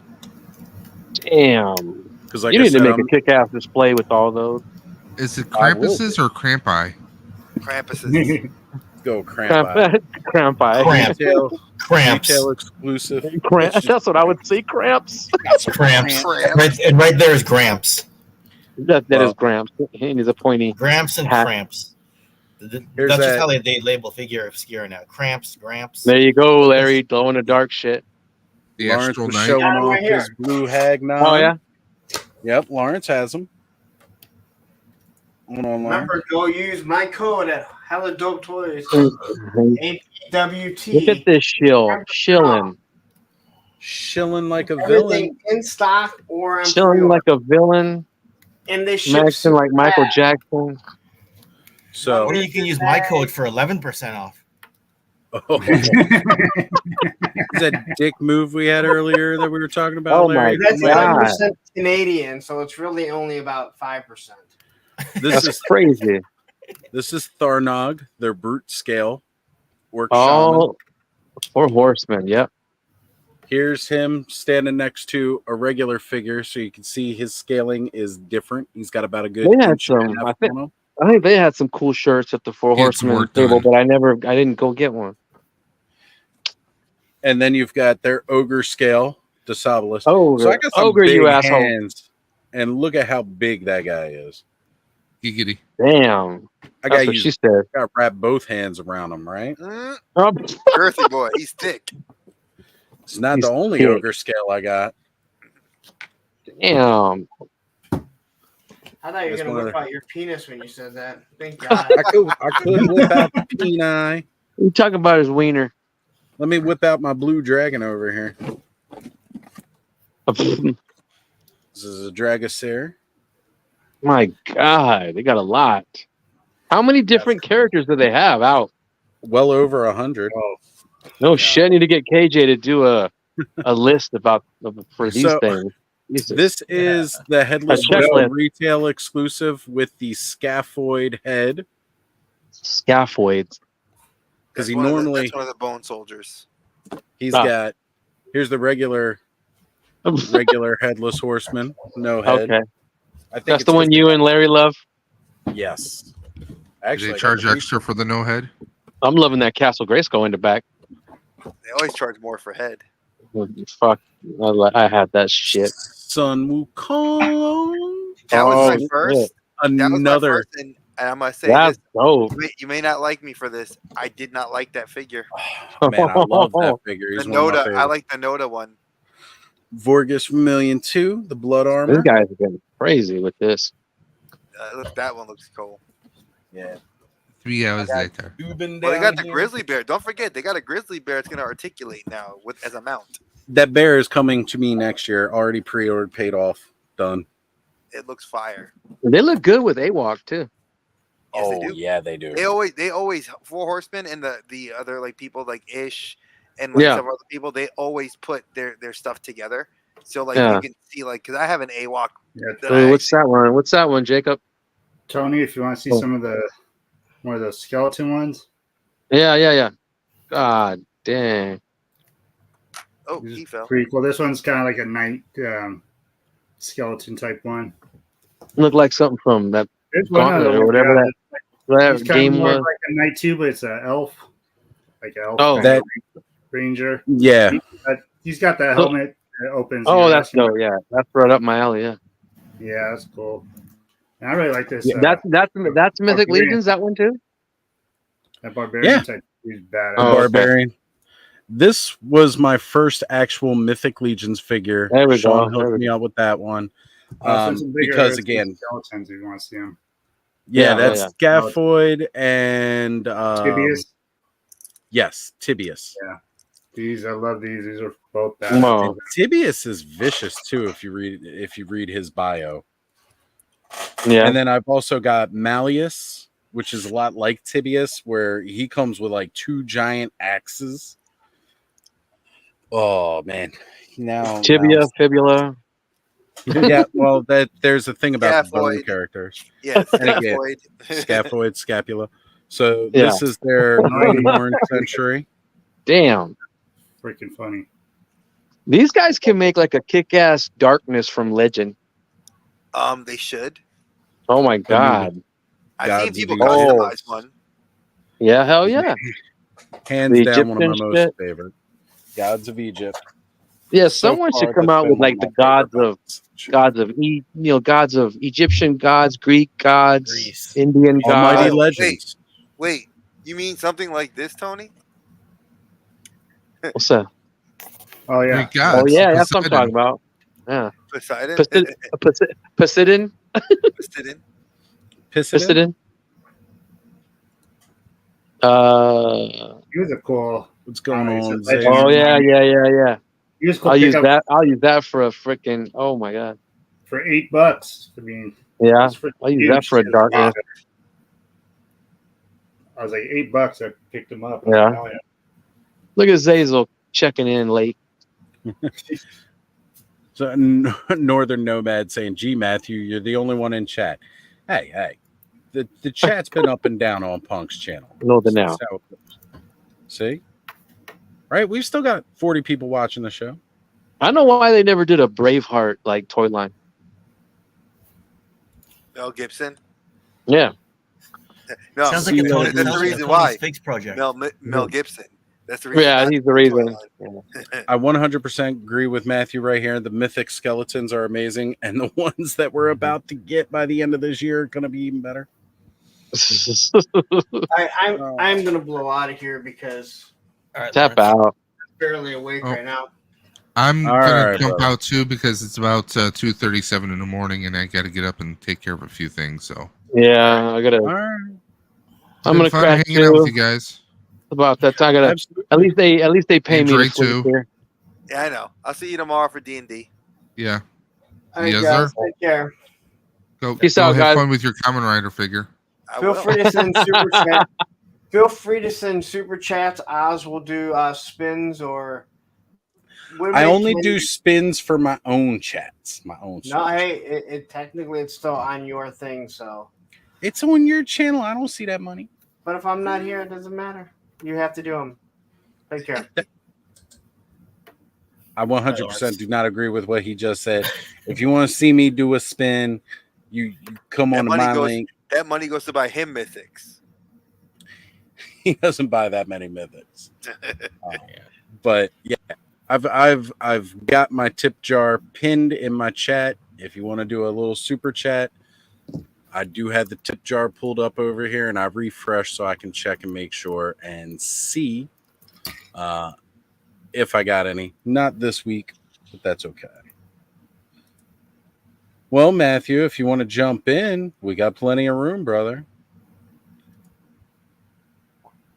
Gotta say, for coming back after a week of being missed,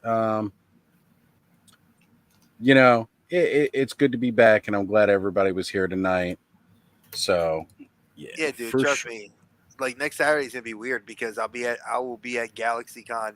We ended up not getting full weekend tickets, so we ended up having to go Saturday from 3 till whenever the con finishes. So obviously with the little ones, we want to take them swimming. So my teen, she wants to go swimming, and the little one definitely wants to go swimming. So we're like, oh, we'll go in the morning, we'll swim at the hotel, we'll relax, and then at 3 o'clock we'll get to the con when we can get our badge, and then do whatever we want. And I told my wife, I said, I'm playing D&D either Friday or Saturday night. Deal with it. It's 4 hours. I said, you can go back to the hotel if you want. I said, I need to roll some dice and be a halfling that's going to make everybody go crazy and win the tournament again. Because I won my tournament last time. And I'm determined to do it again. There you go. There you go. Well, you know, we are going to be doing the 24-hour stream, so just pop on when you're available. Oh yeah, I'll message you. I'll text you and let you know so that way we can get me on, because I don't. My reception's on the showroom floor, since it's like the Raleigh Convention Center. It's got like no reception. So like once I get down the steps, it's like it's crap. But once I'm back up like on the other floors, like, and I'm in the other hotel, the hotel that's doing the like D&D video games, I can get you guys over there. So I'll be able to do some stuff. So jump in when you can on the phone, and we'll act like you're actually at SDCC and just really throw people off, because they'll be like, "Where's that at?" Exactly, and they'll be like, "Hey man, it's Raleigh SuperCon," which I think this will be my last year attending. My wife and I said, I told her the only way we'll be going next year is that if we get Tom Holland, Andrew Garfield, or Tobey Maguire to show up. Marissa Tomei showed up this year. I said, if you get me one of the 3 Spider-Men, I will show up. I'd go just for Marissa Tomei showing up. Just gonna put that out. I'm really debating the $125 cost to get a picture with her. Yeah, I'm debating it. I want it. I need it for the wall of Spider-Man. Like, I need it. And my wife is like, that's $125. You really want to spend your budget on toys that you can get other stuff to do that? So I'm thinking. Hey, Steve. What's up, Steve? How you doing? Double salute to all of you. Appreciate it, brother. So I wanted to bring up K-Dog's comment here. He says he's here because of canceled plans. Life's gotten busy all of a sudden beyond work for a change. Well, isn't that nice? I'm glad to see I was your option B for the evening, K-Dog. Thanks a lot. Shout out there. Still love you, brother. Thank you for being here. Thanks and Eldor, see you're taking off for the night, brother. Yeah. Eldor, have a good one. He's still leaving links in the chat on the way out. Good man. Because he is incredible. He's on top of it. Where did Bud go? What happened to Bud? I don't remember Bud saying he was signing off. No, it's his picture. There's Bud. He just doesn't have his picture up. Oh. See, I thought that was Tony. Yeah, there it threw again. me off too. No, you know why? Because I minimized. I had the chat up, and I couldn't see his name.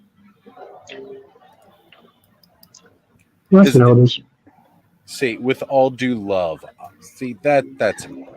I appreciate you, K-Dog. Thank you. How polite. How polite. Yeah. So, how does it work next week? It's going to start at 6 a.m. on Saturday Eastern time and go till 6 a.m. the next day I have on Sunday? I have the. I know I shared it with Oz. He shared it with me.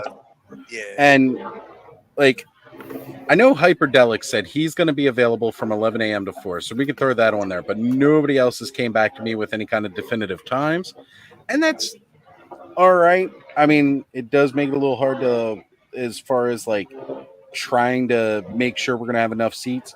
Basically, I want to keep the panel a maximum of 9 guests until late in the evening. And the reason that I say that is because I know that both Michael and Toy Sorceress have mentioned now, mind you, they are going to be busy while they are at SDCC. But I said to them, like, if you guys are waiting in a long line for something, just pop in and tell us what's going on. It'll help. And they'll you most kill likely be time in together. the line. They'll most likely Right. be together. So I want to keep at least enough room for them to be able to jump in and jump out all day.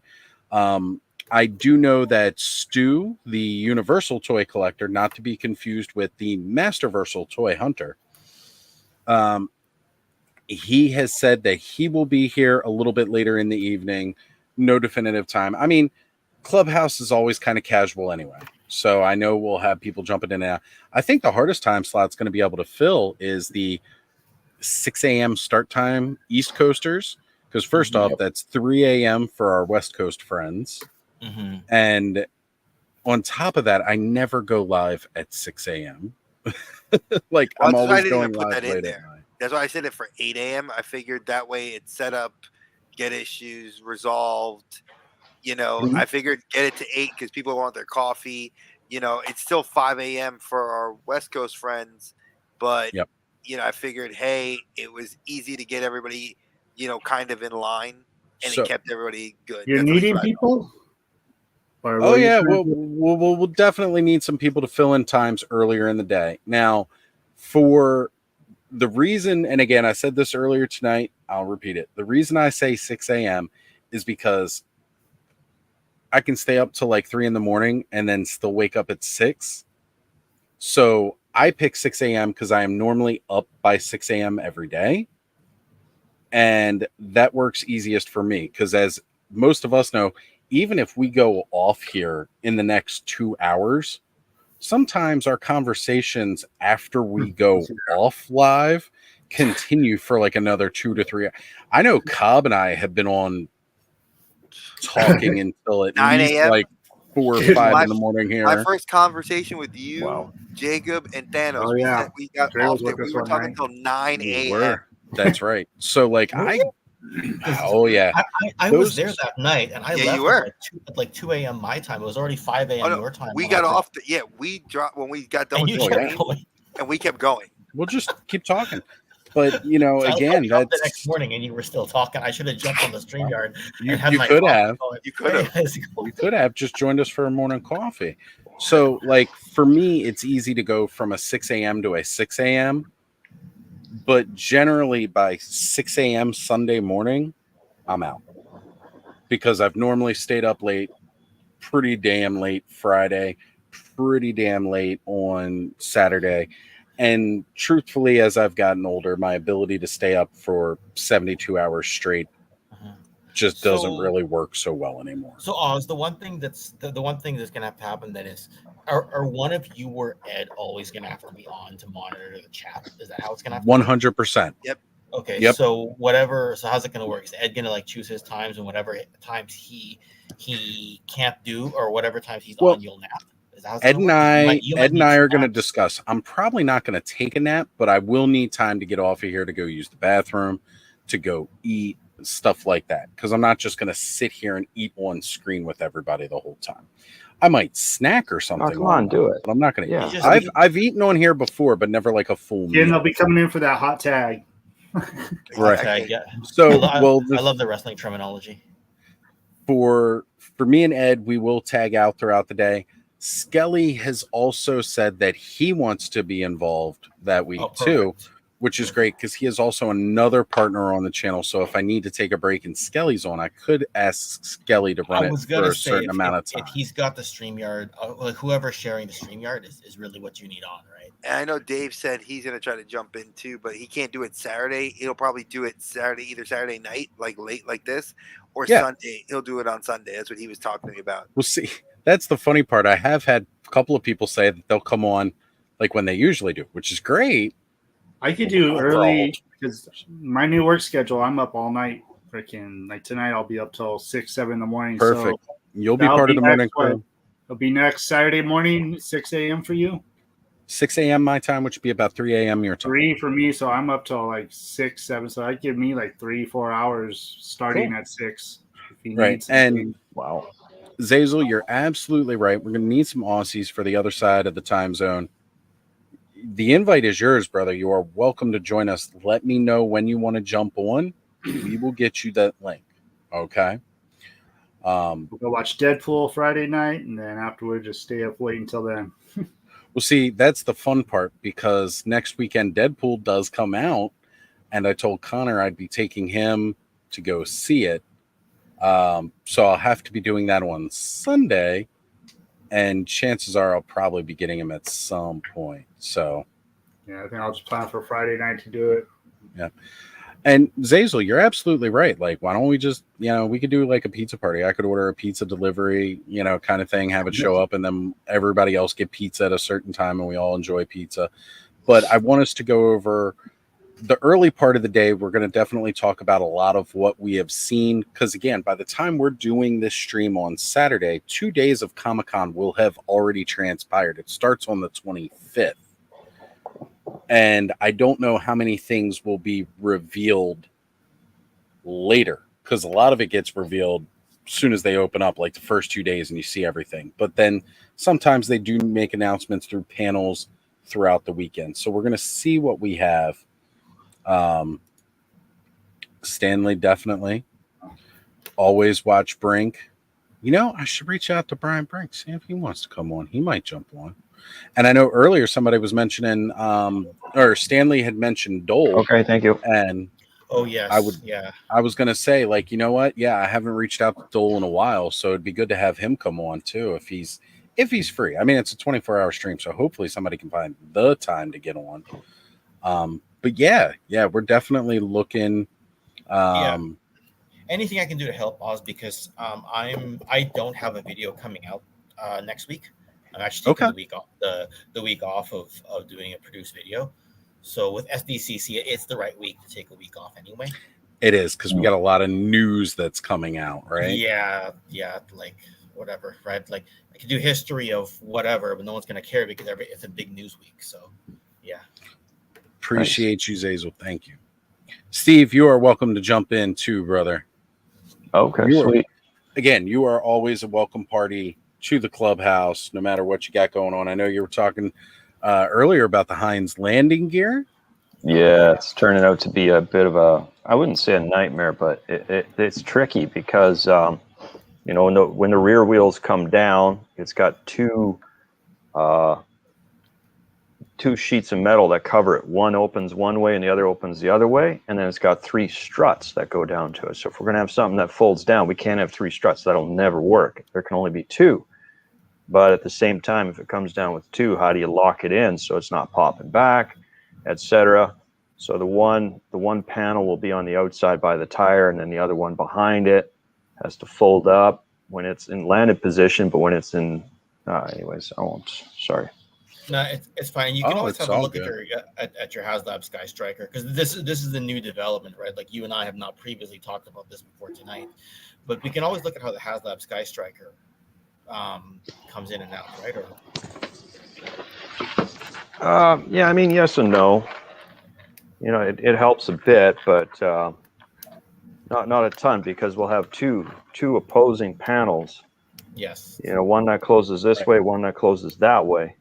Yeah. So I mean, we can throw a spring in it for one, but not for the other. I don't think. So it's limited. So it's limited up. Okay. That's why you're the designer.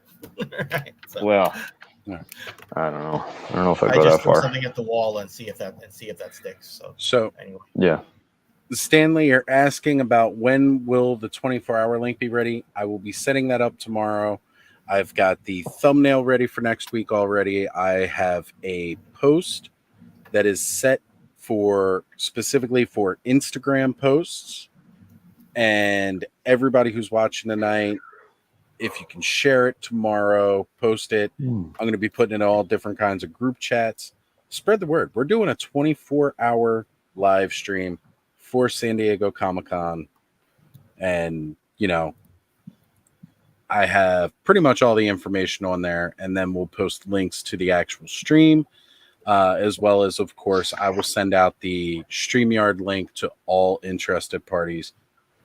And we're going to make it happen. It's going to be a fun time. It's going to be a full 24-hour Clubhouse, and you guys know how these streams go. We're just going to be hanging out talking all kinds of crazy shit all day, and mostly about SDCC news. I have a feeling we're going to be really, really pumped up and surprised. How's the HasLab Rattler going to go? Didn't Toy Habits post a rumor report that the third tier might be the Strato Viper? I believe that is what they said, which is the Night Raven pilot. Which again I find odd, because I think that'd be odd, unless they're not, and I could see why they wouldn't do the Night Raven at a 1/12 scale. Because first off, like just the size of the 1/18 scale Night Raven is consuming. Yeah. You know, so trying to make a 1/12 scale Night Raven, I can only imagine would be a nightmare. So which companies are all doing, like, when it's SDCC, does every company introduce new stuff? I know Hasbro is going to be like firing out some salvos. The big guys really do, right? Okay. So we'll see big reveals from Mattel, and it's normally across all their brands too. And Okay. and this is towards the toy side of it, because you also know SDCC is Comic-Con, so there's going to be movies, there's going to be comics and stuff involved. But Jazzwares, McFarlane. Jazzwares will do it. McFarlane will have new. Probably Super 7, probably NECA. I don't But know they're that hit or Super miss. 7's going to have anything new to show. Okay, fair enough. That's true. They've just been revealing some new stuff recently. Yeah, they got so they've much been coming out, right? Yeah, they've that's true, already that's true. revealed a lot of new stuff. They might have. I think things we'll see from like Super 7 and NECA will probably be more like finalized prototypes of products that we've already seen revealed. However, I will say NECA normally does. They'll start posting like product line posters, and they will have new figures you've never seen on it before, but they won't actually have them there. Like when they'll release like their Alien poster or their Predator posters, where you can see everything that's come out in the line. Normally there will be one or two new figures that were never on there before that will be shown off. So yeah, we might see something like that from them. Typically, though, it's a big showing for Hasbro and also for Mattel. And then again, you'd get like, you know, McFarlane will show off new stuff, especially anybody who's got a comic related toy line. So, you know, McFarlane having the DC licensing, hopefully he's going to show off some good, but McFarlane's always weird about that anyway. Most of the time when he's announcing something new, it's already on a shelf in a Target. And then he goes, oh yeah, by the way, we made this. And it's like, oh crap. Yeah, and it's sold out, right? Yeah. Zazel's asking if we'll be at SDCC next year. I doubt it. I mean, I'd like to go with something big, you know, like the Hind. Hopefully the Hind is ready, and we could do 2026 with, you know, wave 1, wave 2, the Hind, wave 1.5, stuff like that. But if we went in 2020, what's next year? 5? Yeah, it would just be like, you know, here's our leftovers plus Hailstorm plus, you know, it'd be all right, but I don't think people want us there, to be quite honest. Just not at this point. I don't think it's matter so much. I'm gonna probably hop off. It's lunchtime for me. Jeez. All right, Jacob. I'll probably be back. Hop back on. I'm sure you guys will be here for a little bit. Won't take you too long. I don't think we're going too far. Yeah. All right, later, man. All right, catch up with you guys soon. Yeah, I wouldn't say it's like so much not wanting you there. It's really that brand recognition, right? Yeah. And you guys, first off, for your first year having product out to purchase, are gangbusters. I was just telling Ken earlier, the Ladies of Delta 17 video or live stream that we did 2 weeks ago is my most viewed video on my channel as far as the streams go. Okay, right? wow. So like people, and again, you got the Ladies of Delta 17 are what is displayed on that thumbnail. That was the whole title of it. So like you guys are getting recognized and people are looking for stuff about you guys. So yeah, like what Zazel's saying here, probably expensive. That's the hard part. That's the hard part. I think by the time we actually get there, it probably costs us like between probably $4,000, and people would just like be, if you don't have the brand recognition going in, like everyone's in a rush to go see this because it's so big, right? So no one really has the time to like, hey, we're new, you know, come check us out. They don't really. That's just my guess. I don't think they'll have the time to just politely browse. Have you thought about possibly doing Designer Con or something like maybe Toy Fair. Oh, Toy Fair. Isn't that always New York? That is New York. A lot of that's just showing your wares, though, right? So we wouldn't have product to sell necessarily because brokering fees are always kind of. That's a good point too. Yeah, right? That's really kind of So showing if- off your product. But having said that, last year, Steve, I don't think we got hit with brokering fees anywhere near the same level. That's a good idea. Oh yeah, no. Last year there were no brokering fees because I just shoved some samples into my suitcase, jumped on a plane, and they're just like, "What's this?" I don't know. It's toys. Oh, okay, cool. And that was it, right? And whereas now it's like we have actual product. You have to get So brokered. Designer Con or Toy Fair, I think, are just showing your wear. So it'd be like prototype for the Hind, things like that. Oh, okay. Right. So I think that's what it would be. Like I don't think there'd be a lot of purchasing, but then there's people who are gonna want to buy stuff. So I don't know that we do deals out of the back of the van or something. Yeah, pretty much. It's not even the awesome store. You wouldn't necessarily have to do deals out of the back of the van. You just, have a QR code with the link to the site. There you go. Yeah.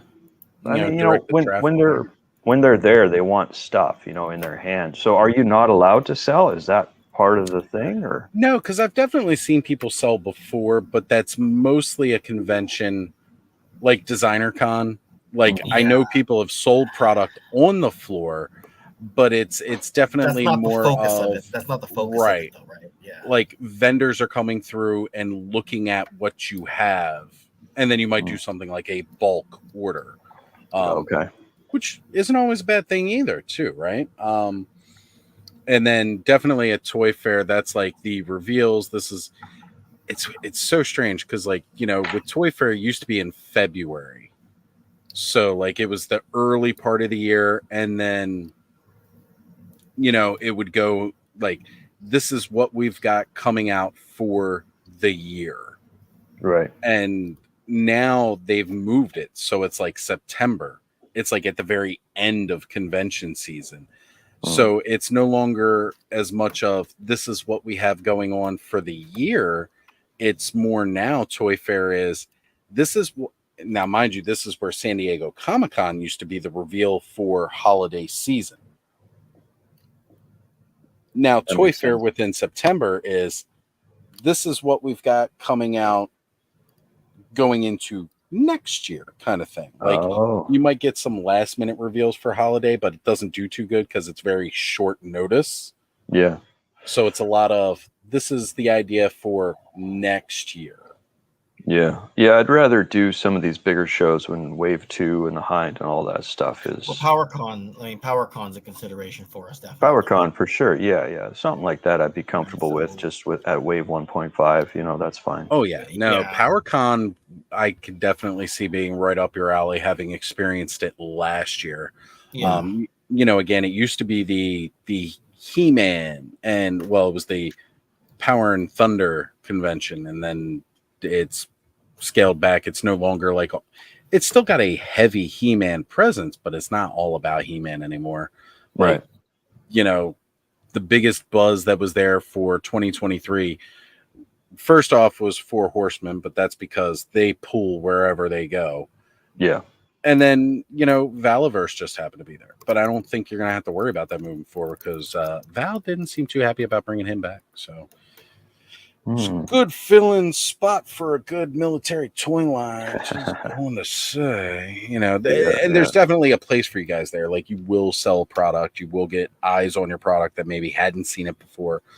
But I mean, they had was it Premium DNA? They had a big table there. A lot of people were seeing what they had. Our good friends, Jason and AWOC, their team was there, and they were doing really good. And again, you had a big presence with Super 7. Super 7 was there showing off a lot of stuff.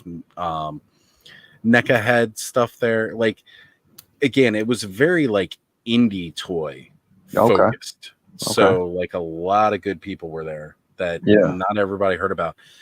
The biggest problem you might have is just cleaning up all the crap McFarlane's giving away that people don't want, like Black Adam bust. Yeah. They were giving away these Black Adam busts to like everybody. That and a My Hero Academia toy. Now, mind you, like I actually found out somebody who really kind of wanted that My Hero Academia. As a matter of fact, our good friend Matthew Rodriguez from Ideas for Mars and Armies of Ashmore, he was like, oh man, I was seeing that My Hero Academia and a lot of people had it, and I think my kid would like that. And I was like, oh, is that so? Let me go back to the table because I know one of us got a free one that we're not planning on keeping, and so we got it and brought it over to him. The dude's actually giving away free full-scale toys, eh? Like, wow. McFarlane did that. I mean, let's face it, they do it because it's a tax write-off. Okay. Same like Hasbro did on Ghostbusters Day. They just gave tons of product to Dave and the Ghostbusters crew to give out because they knew it was like, oh, we have a bunch of merch that's just sitting. It's tax write-off. Take the money and run. Yeah. So 100%, like they give a lot of that stuff away and then they're able to write it all off. And that's really why they do it. Plus, it keeps them from storing a lot of that stuff. I mean, I don't know exactly where McFarlane's warehouses are, where they keep their product once it's shipped, to the continent. Again, because I think most of their stuff's still holding up in Canada, but I'm not 100% certain. Oh, okay. But, it's like, they're not like, they're big, they're known, they're in stores, but I still don't see them having like giant warehouse space like Mattel or Hasbro. Like, I don't know of a McFarlane place like Hasbro. Like, you can go to them and they kind of got like their own little like store there. Like, you go to Mattel, right? Mattel has a store that you can purchase from. Right. It's normally limited quantity per person, but still, like, you can go there. I don't think McFarlane has something like that. Oh, okay. Bizarre. I mean, what is his really star line? Like, what is McFarlane known for right now? DC. Okay. It's definitely well outperforming even his own baby Spawn at the moment. Well, yeah, I mean, Spawn, you'd expect it would have about a 10, maybe 15-year window at best, and then it has to die off. It's sort of like hard rock, like you watch someone like Judas Priest or whatever, they'll have a massive surge, through the 90s, and then they die off, and then about 15 years later, they're back, and people want them back. It's not that they ever went anywhere in between. There's a lot of these patterns that just take place. You do have to let things die down for a while before you bring them back, unless you're really continuing to keep it fresh through media and relevant, right? If you can't do that. Yeah. If he gets another movie going, that's going to bring a lot of light back onto Spawn, right? Because Spawn as a comic and Image Comics really, really was big in the 90s. Then it kind of tapered off, but then they had the movie come out and that got a lot more eyes back on the character again. So it kind of flared up a little bit, but then it falls back and kind of dies to like the niche people who are just McFarlane fans, who are Spawn fans. Yeah. I mean, I've always enjoyed Spawn. I've enjoyed Todd's art style since Venom, like seeing that original concept art with him working on Spider-Man. Yeah. So Spawn can be a little bit of a niche thing, but it's one of those things that it will find its place again. It's like you said, he needs that extra supported media to help kind of flare it up, right? Well, the problem with Spawn is I think that it is so much of a niche because it sort of exists in its own universe. It's not, if you were to look at, sort of like if you were to look at Marvel and then you focus in on Moon Knight too much, and that doesn't really turn out well, you can jump over to Iron Fist, you can jump over to whatever, you can pull them into a team, you can do all this stuff, right? DC, Marvel, there's these big families, whereas Spawn is sort of almost singular in some ways, right? Very much so, yeah. And a big part of that was due to, like, again, Image Comics was like all these rock star artists and writers of the 80s going into the 90s that wanted to break free from the rest of the comic industry and go their own way. And it worked really great for them, but it also died them out really quick because they didn't know quite about as much of the business as they thought they did. Well, they overproduced. Overproduced. Went way too hard with too many teams, not enough recognizable characters. They put out a new team of superheroes, like, well, probably like 5 new teams every month for the first while that they were out, right? You know, whether it was Gen 13 or whatever it was, it's just like boom, boom, boom. You know, new teams, Wetworks, everything. It was just everywhere, all at the same time. They all sort of resembled the X-Men to some extent.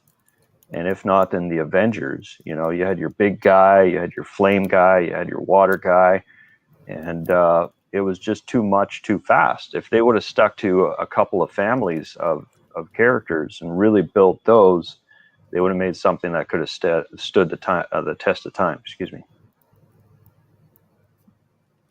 Right. I agree. Like, you know, and it didn't help that 90% of his characters were just rip-offs of characters we already had from existing universes that we cared about. Yeah. And when I say that, it's not necessarily a bad thing because everything draws inspiration from something else. But, you know, it's just one of these things where, you know, you went and you saw a Troll from, like you were saying, like, is that was Wetworks or was it Podcast? Can't remember which one of the teams Troll was on. You're like looking at him and it's like, well, that's Wolverine. Yeah. But then he doesn't have Wolverine's powers, right? Yeah. Because they gave that to Warblade, right? Or like, you know, he kind of had those powers, but like a completely different look. And it was just like, oh man, like, you know, this really kind of confuses what you're known to. But then again, it was still like its own thing. I liked a lot of the art style and everything that they were going for. I really did enjoy a lot of that. But you're right, like it was a whole bunch of new properties dumped on you at once in a collected universe, as it were. Whereas if they kind of went with like 1, 2, or 3 titles to maybe start with. Yeah. Well, are you talking about Image when they first started? Yeah, Image. Yeah. So when you had, because Image had what? You had like 13 titles to come out the you had gate. Wildcats. You had Cyberforce. Wetworks, You had Prophet, Wetworks, Gen Prophet, 13. Gen 13, Witchblade. Yep. And Witchblade, then the Darkness.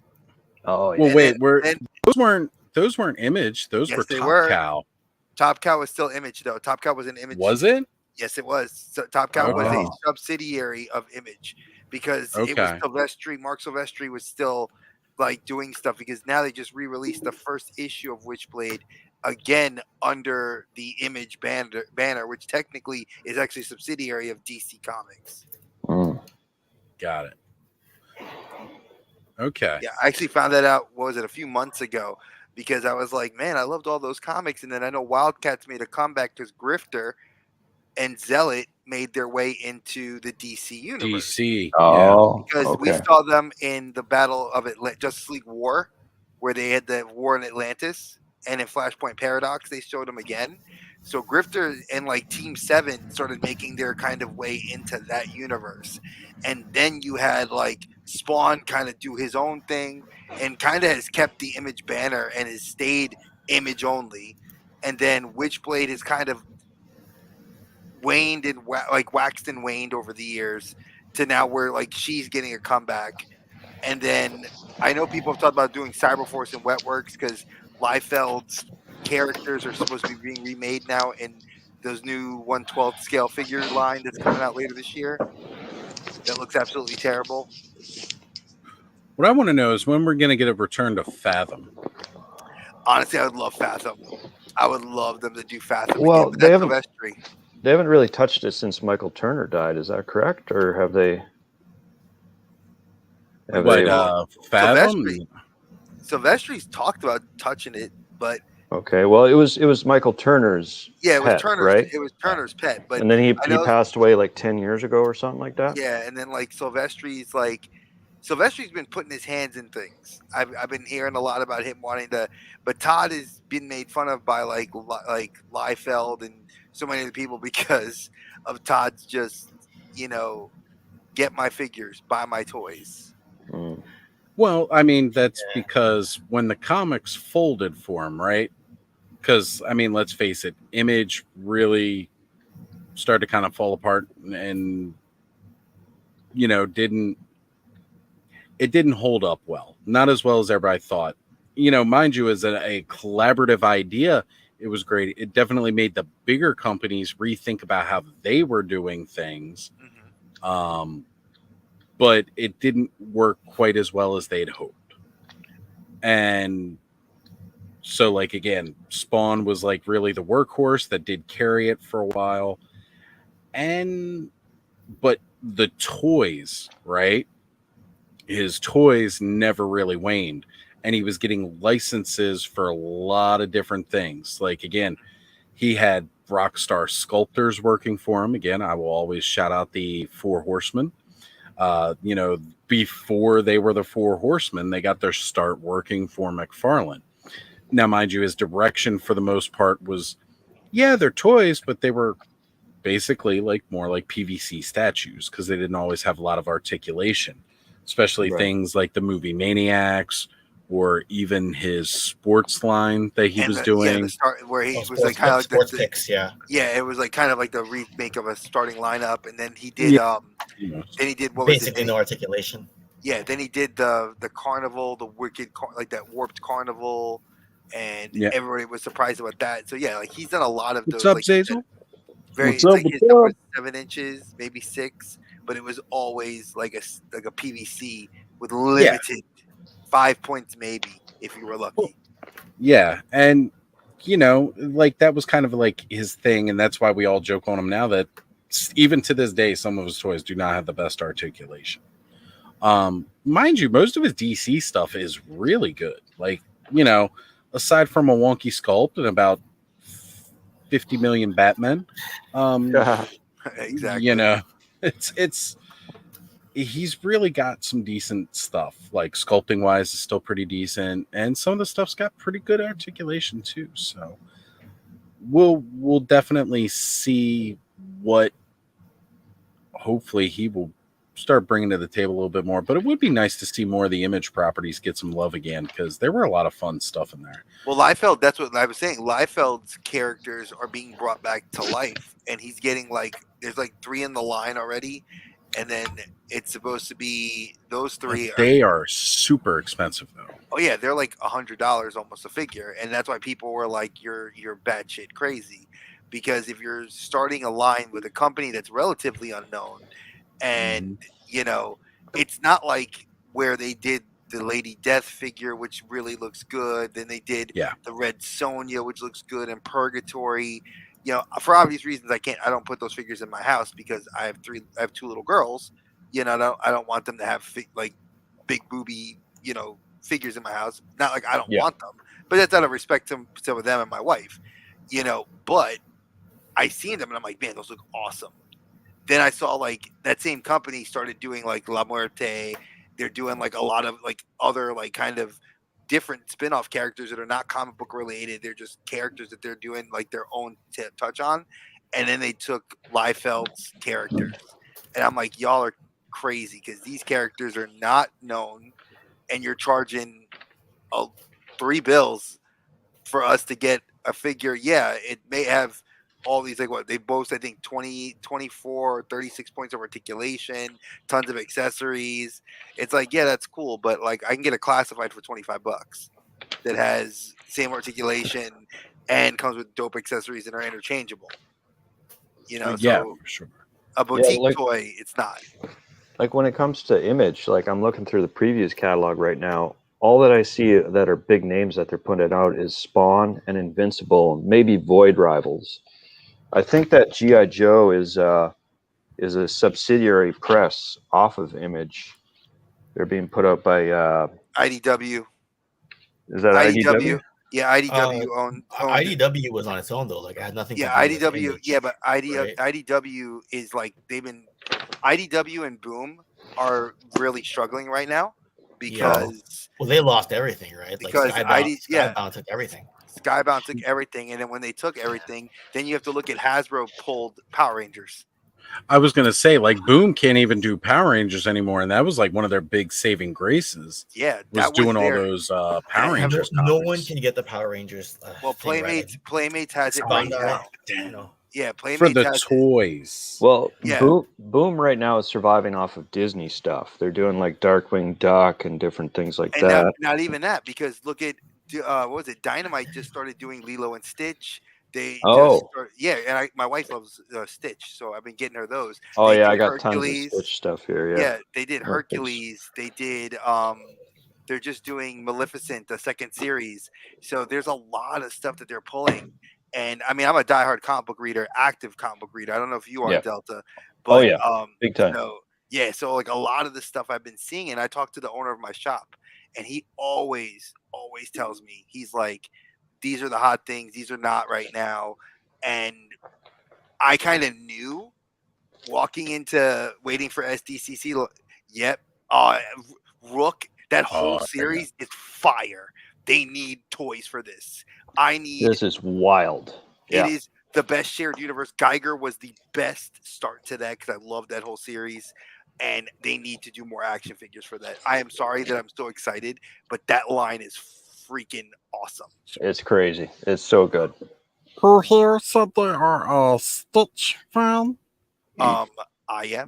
My wife is. My wife actually. I can't even tell you. I'll just grab the pop right here because she has like, I think I've gotten her every pop. I have the Revoltech coming in for her. Oh, you got that the Revoltech. Nice. That's the metal one, right? Yeah, I got the metal Revoltech one, and then I got her. What was it? Something the Super 7 when I was looking at my comic shop, but I was like, the Revoltech one's just better. So you're talking about there's the Carbotix Stitch by Blitzway. That's the one that I really want to get. That's the metal one that looks almost robotic. Blitzway stuff is so pricey though. You see their Now, it's like $250. So, who here does? Anyway. Yeah. Go ahead. No, we're done. I was just gonna say, does anybody actually collect a lot of Revoltech stuff? Because there's been some Alien and Predator stuff that I've eyed up of them, but they were still around. I'm sorry. It's not. I do. It I wish I could. It doesn't scale with NECA, which is like what the bulk of my Alien and Predator collection is. Here's my suggestion with Revoltech, and I say this very honestly as an anime fan and as a toy collector. They are great 6.5-inch tall figures. Very cool for what you could do because they down to like even pulling the eyes out and changing eye designs on like a Deadpool and even doing different guns. The problem is how they pose. I have All Might from Revoltech, and I can't pose him for shit because if you try to like move him and like I'm just trying to do the pose on the box where he's like pulling his fist back and he's ready to do Detroit Smash. Yeah. And I can't pose him because he'll fall over. So it's the way they did like Deadpool the same way. Like everybody gets these ones where he's like doing the guns. Now, mind you, sadly, they were doing My Hero line. So Revoltech just did like Eraserhead. So I got him because he's not like awkwardly scaled. He's actually like slim and normal looking. But SH Figure Arts has picked up My Hero, so I'll be getting those now from going forward. But if you're looking at like the Yamaguchi Revoltech, like the newer stuff that they're doing, like Catwoman they did from Hush. If you don't want to get a Mafex and spend $120 for a Mafex, you can spend $100 and get a Revoltech.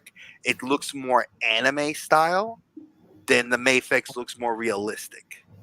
Yeah. So it's all based on preference and honestly your wallet. Like a lot of people, like I collect those high end. So for me, my wallet gets sad, but I know I'm getting the best damn version of that figure, like Captain America, the stealth suit Mafex.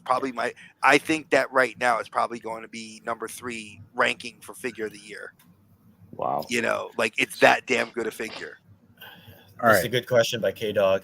Yeah. I was going to say, let's do a round table on this and let's all say who we think. So the question is there a company on the precipice of Hasbro and Mattel in terms of being considered a major player, or are we at the moment just a bunch of little fish with 2 sharks in one pond? Can we preface this though? NECA should already be listed as there because NECA is a big dog, is a player. Be real, NECA is a big dog player. That size? I mean, NECA, I think yes, NECA they have licenses. They have Yeah, but they're only for collectors though, right? Whereas Yeah, Hasbro and we're Mattel, talking in the billions. they go all Right, over the place. we're not talking just the adult collector, even though again it has been released that we are now apparently the majority. We finally kicked toddlers' asses somehow. Yeah. But you know, yeah, we're talking in the grand scale of things. Do we think there's any other toy company out there that is really on that? And truthfully, I don't think so, because pretty much everybody else that's in the toy game is kind of selling more towards the adult collector. Yep. Unless we're talking like, again, it's like Mattel and Hasbro cater to the all ages, right? Then you've got NECA, Super 7, guys like that cater to the adult collector, and there's that adult collector market. Right. But then you've got other guys that are, again, also kind of independent, but they cater to the kids. Like, what is that? Like, a lot of the stuff for like toddlers, like there's a Melissa and Greg kind of toy line that I see a lot of those of. There's the Ryan's toys. I mean, let's face it, I'm not rushing out there and buying Ryan's toys for me. But when Connor was younger, he used to love that stuff. Peanut, where's your Spider-Man? You know what? I think I've got it. I'm going to Yeah. switch it up back to my phone again and pop outside, but I'm going to come back. Over here, baby. Over here. Sure. All right. Guys, go ahead and discuss this a little bit without me, and then I'll fill back in. baby. That's fine. I'll hold the fort down for a minute while you change over. Butters, Azel, you're both really quiet. I thought I'm gonna hear from you about this question. Well, I think I'm on my phone, so if my audio's not that good, let me know. Good. I think great. I think that it's actually irrelevant now whether or not there are any toy companies at the level of Hasbro and Mattel, only because I think Hasbro and Mattel are on a downward spiral, mainly because they're no longer the two cats in the game, right? We've got we've got Delta 17 right here on the panel, which goes to show that there are a lot of great smaller companies coming up that now brand loyalty is no longer a necessity. You can go outside and go to these, and I'm going to use the term boutique, and I mean that with all due respect, these boutique toy companies that are coming up and making specific products for a specific market. Now, we don't have to worry about Mattel, and I think Hasbro to a greater extent, price gouging upwards because they know that it's an adult's pay that's paying for this stuff. These aren't toys for kids anymore. Let's not beat around the bush. They're not selling Marvel Legends at here in Australia 50, 60, 70, 80 bucks and higher. They're not selling it for that price because kids are buying it. No parent in their right mind is going to buy a $60 or $70 Marvel figure for their kid. Yeah. Is that what they're actually priced at? Yeah, over it's there? so bad. It is so bad. The exchange rate's really bad. Like, you think we have it bad here, Steve? They pay even more import fees, right? So, like, That's to your insane. point, it's like, here's Hasbro, but remember the good old days when you could just buy this thing? Yeah, right. So we used to have a lot more toy companies in the game, and then they start buying each other out and canceling each other out. Yeah. Then all of a sudden it's like, well, it doesn't matter anymore what their product is like, because they were literally the only two things: you buy it or you get nothing. Yeah, And I think it's going now. Sorry. Sorry, go ahead. No, you finish. Sorry about that. Oh, that's all good. I was just going to say, I guess to put a pin in what I'm saying is I think now those companies are only trying to improve because they are off the back of smaller companies coming up and going, this is catered to you at a price point that is reasonable. You don't have to spend your money over here for He-Man or G.I. Joe when you can have a toy specifically catered to you with that same sensibilities. And I think that's why it's sort of even dangerous to be in the top, right? You want to be somewhere that you're comfortably selling product to your fan base and new buyers without any of that heat. Yeah. I think that War Chest hit the nail on the head here. Lego. We didn't talk about Lego. I would say they're the big number 3 for sure. Watch, I think they're even number 1. because they're Yeah, they're they just could not be. they're Yeah. they're not action figure esque. So Yeah. I think the way Right. it works, right, is that Lego is always at the top, but they sell a very specific thing, right? Mhm. And then you got Hasbro and Mattel as like the two action figure giants, right? I think about 4 years ago, Brian Flynn had said that like you've got Spin Master, who's kind of there in like the lower billions. Funko, Yep. before they went bankrupt, because it was a few years ago, was in the high hundreds of millions. Then you've got a big drop before McFarlane, and then everybody else, right? But Right. whereas I Yeah. think in recent years, I think that Jazzwares has really surged up. Like I've started to hear people Yep. say that Jeremy Padower runs the number 4 toy company in the world now. So if he's at number 4, I'm assuming they're counting Lego at 1, unless they're not counting it because it's an action figure, and then it goes Hasbro and Mattel, and then you've probably got Sunny. Hey, Sonny. So then I think you've got Jazzwares after that. So I'm not sure where Spin Master falls into that, but I think things have changed because Jazzwares has a lot of licenses now, right? They have AEW, they have Halo, right? So are They we back do.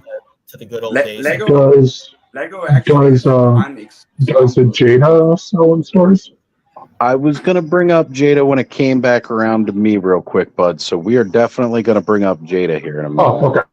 But Lego is actually a prime example for the adult collector pricing. I mean, they started that when, I mean, they weren't particularly cheap at the beginning anyway, but then when they picked up the licenses like Star Wars, right, the prices hiked. And at 2015, it even started more and more that their quality decreased while their prices were still increasing. Oh yeah, most definitely. There is a German YouTuber called Held der Steine, which means hero of bricks, and he often reviews Lego sets, especially because he has a store for interlocking bricks. He sells, I mean, there's so many companies like Kobe, Kadar, and Funhole, and he reviews all those sets. And basically, there's one part of sets which actually is pretty good and fairly priced. Then you have sets which are good but way overpriced. Then you have pieces which are overpriced, not even good. Playmobil tried the same shit. Back in 2017, they sold the Ghostbusters Ecto 1 at release for 40 euros, about $45 or something, but let's keep it at euros, so 40 euros. A year later, 2018, they upped the suggested retail price to 50 euros, so 25% increase. Usually what you would think, okay, maybe increase it by 5 euros. That's still a 12.5% increase, but now about 10%. Still, they were considered pretty good value. You would get something for your money. When you think of the Playmobil Firehouse that started in Europe for 80 euros for a whole playset with figures, with lots of accessories, blah. And then everyone in 2021.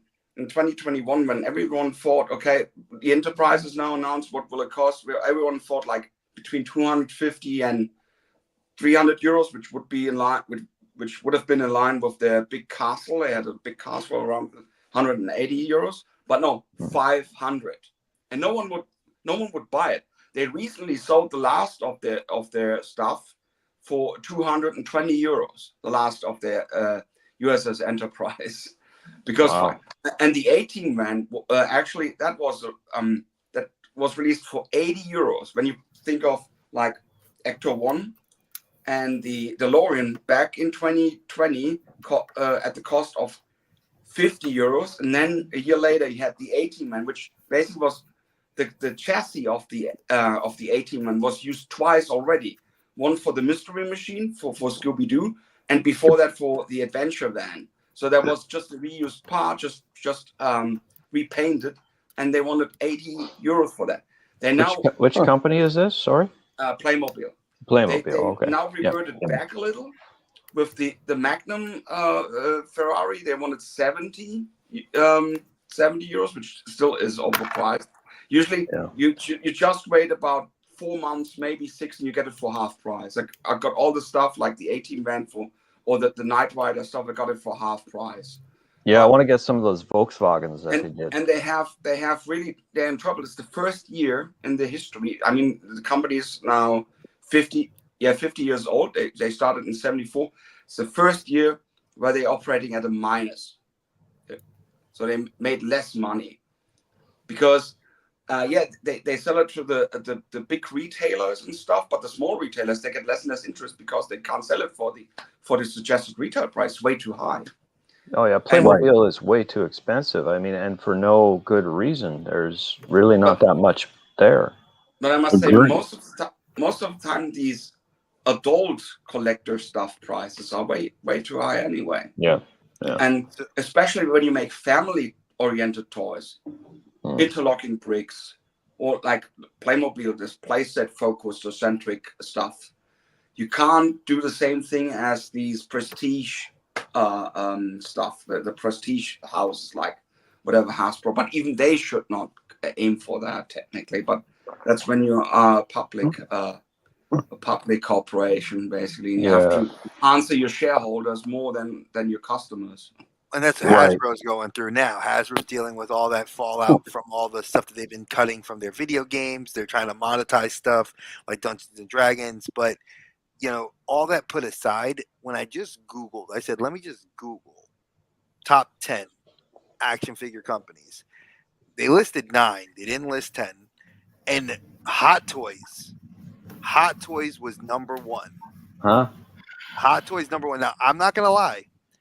I own 7. I've sold off a lot of my collection that I didn't want to get those 7. But Hot Toys has the most licenses.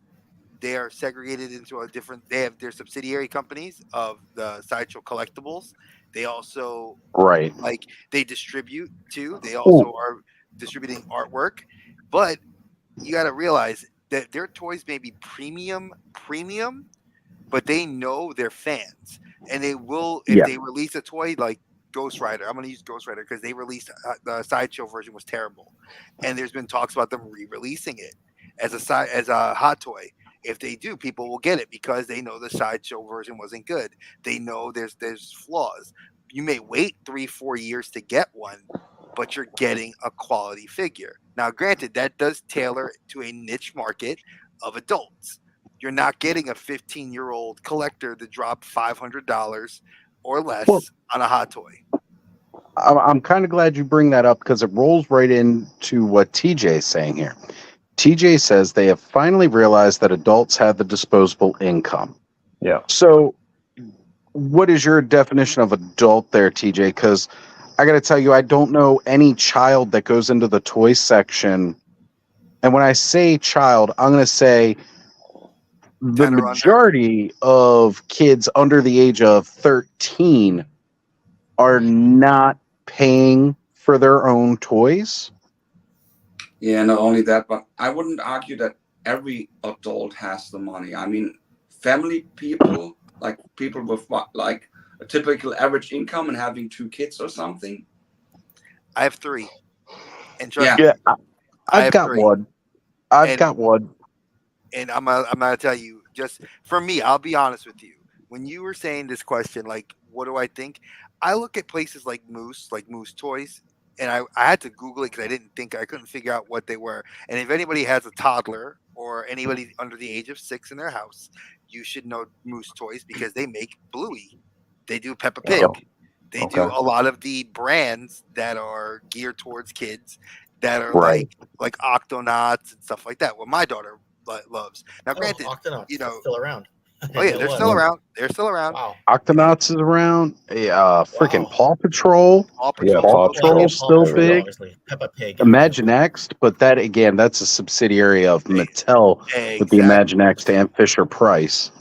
So just think about that. Like for when I go to the toy store, I rarely go down the toy section as a dad. I don't find it interesting. Like I also know what I collect is high end. My stuff is not in stores. Very rarely does like a Marvel Legend like the Wolverine and the Superior that I was looking for.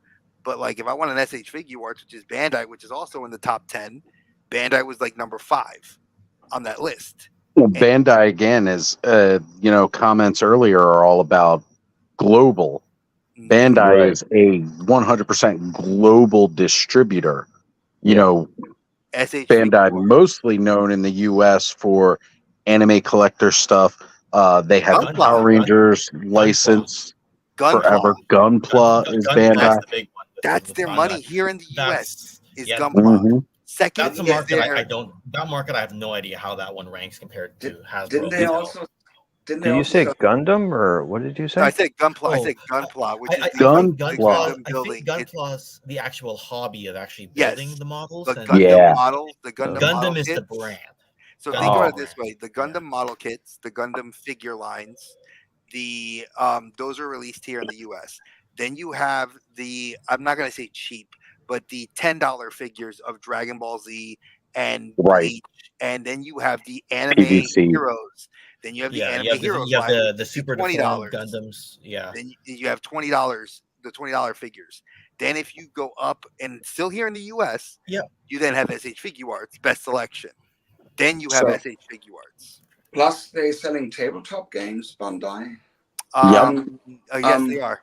Then Bandai Namco also, they're into video games, at least as a publisher. They're So selling yeah, video games. Hasbro. If I were to say anybody on a global scale can meet Hasbro at that level where they're playing in the same sandbox, Bandai, because they have Kamen Rider video games, mobile games, tabletop, They've been around forever, right? cosplay. And ever. But their market is mostly in Asia market, right? Now they're creeping here know to the US. here- They're I creeping know here. here. I know here. Gundam itself has had a big 25 years of anime, Ken. I'm gonna say 25 years of anime being here. It's a market here. It's been a market. I'm just trying not to get that Crunchyroll. What do you call it? Subscription, because then I'm gonna be stuck watching Robotech and all that. No, they don't have that on Crunchyroll. You can get that. Anyway. Look, I've already sent you. I can send you a link, Ken, that can get you all that stuff for free. Oh, that's right. You did say that. I got you that. I got you that. If you want to watch that stuff, but you don't want to pay for Crunchyroll, I got you. I know. You know, I'm not going to But broadcast a lot. So that's my take on it. I would say if any company could compete on the equal level playing field of where they have a dip in everything, and they're even in theme parks. They have merchandise for T-shirts. We're the company called Cospa. Yep. I mean, as this is me knowing the market because I'm a weeb. I've dabbled in that. So when you see that they have their hands in so many pots, if Hasbro had their hands in clothes, I would say they would almost be the exact same company, just U.S. based versus Asia based. Right. Now, the one thing so companies like Lego, companies like Hasbro, companies like Mattel, individual IPs, right?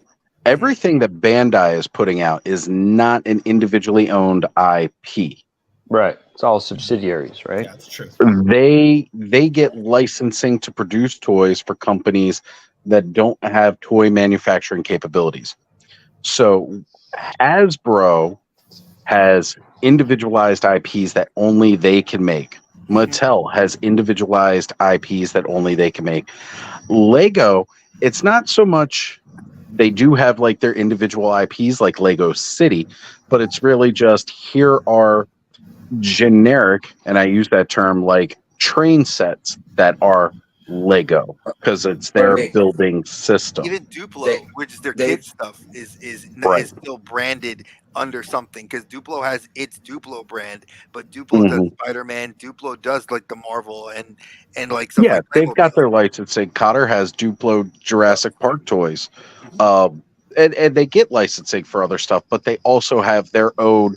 Like this is the Lego City Builders. This is the Lego Friends or the Lego Fantasy sets. Or for a while back, they were trying to they were getting a Thundercats IP, and then they turned that into Legends of Chima, I believe it was. Yeah, that's their right. Ninjago. Like, because they've got their own individual IPs. So that's like that kind of puts them at a realm of above some of these other guys. And Hot Toy and Sideshow Collectibles, again, they get licensing to do other people's products. I do not know of an individual IP. That Curse series that they did with Boss You're Fight. right. That's their own. That's their own IP.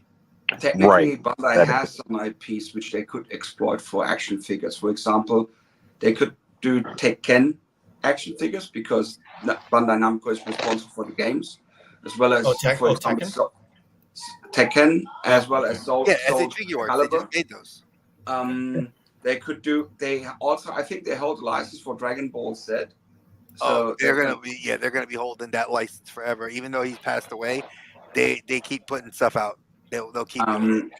So they have some options when it comes to they have some IPs for action figures theoretically. I mean, there are some Tekken fans out there, although I think the last Tekken figures were made by Storm or something. I like how you say Tekken the right way. That's how my cousin says it. Tekken. Yeah. You know, everyone here calls it Tekken, but it drives people crazy over. Yes. What drives me crazy is why is everyone, like, when you look at Street Fighter, often people say Ryu, but it's actually Ryu or Ryu.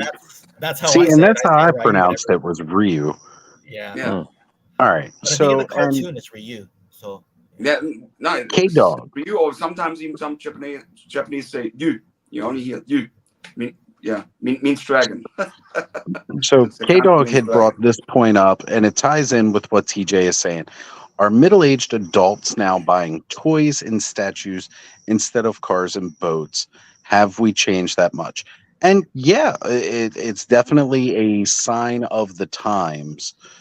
Our parents, right? Toys weren't made like what we have, right? The modern era of toys that we like started in like the late 70s. And if you think of what most young adults, and when I say young adults, I mean 20-year-olds at that time, might have been more heavily into cars or something of that nature. So when they hit their midlife crisis, there was that car they always wanted in their 20s that they were fascinated about, that they went back and now they were able to afford and get that dream car. Whereas for us, we spend a lot of time looking back at, okay, maybe some toys that, it's one of the reasons why nostalgia is so big. Our midlife crisis right now is literally, at least for people in, I would say, this community, toys, movie props, and media.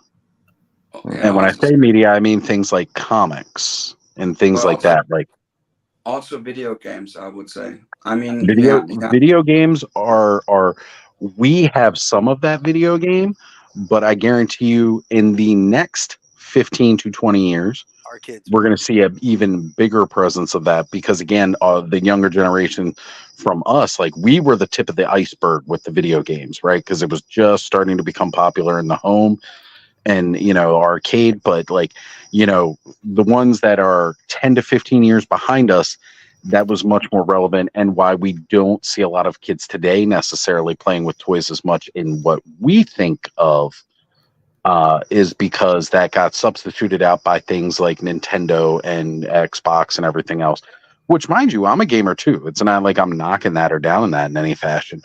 I do enjoy video games. I still play Minecraft, which is, again, thought to be a more relatively newer thing, but I like Minecraft because it's like playing with Lego and not having to worry about stepping on something in the middle of the night barefoot. I think it's great. I think a good point to make also is sorry to interrupt, but I think another good point to make is that we're from the generation where they literally attacked our minds with advertisements, right? There is no way that didn't have a long-lasting effect.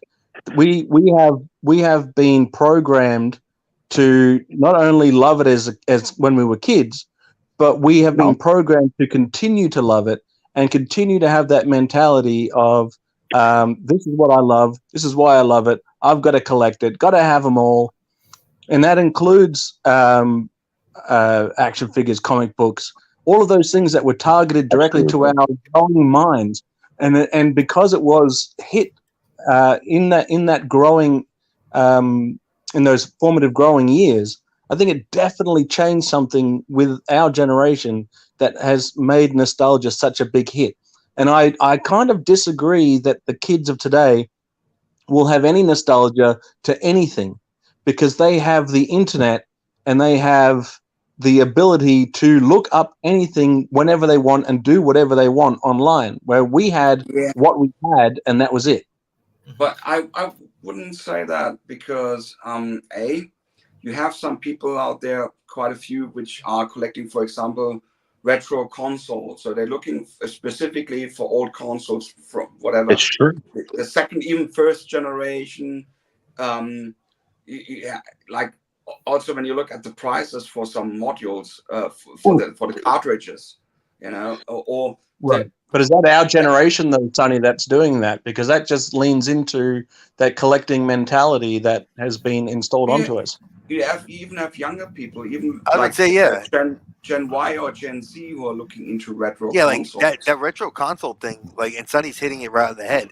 Retro consoles, it's like you're seeing more 25 somethings want to go back because they were like, oh, my uncle or my brother played Super Nintendo and I want to play it because I played GameCube, you know, and I missed out on that, or I played Wii and I saw this and I wanted to see it. So a lot of the younger, what we say younger, you know, being 46, the younger generation craves that, where we would crave something like, give me ColecoVision, let me get those little desktop arcades, you know, those were awesome.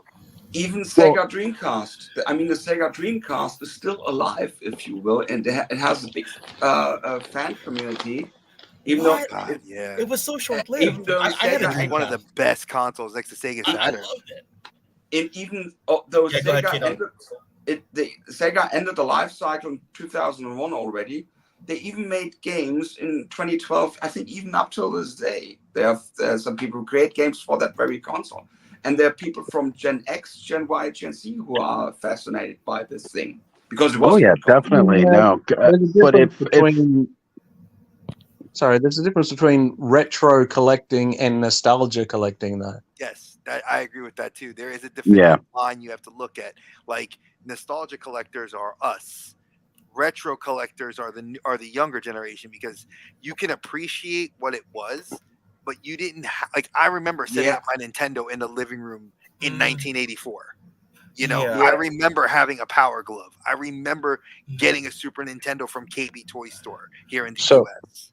Yeah, I mean that's depending on how much money you want to spend. For example, I was big into Neo Geo from SNK. I had an AES and MVS system at the time, and I had to sell it at some point. But now I thought of recollecting the stuff, but not PlayStation, for example, or Steam.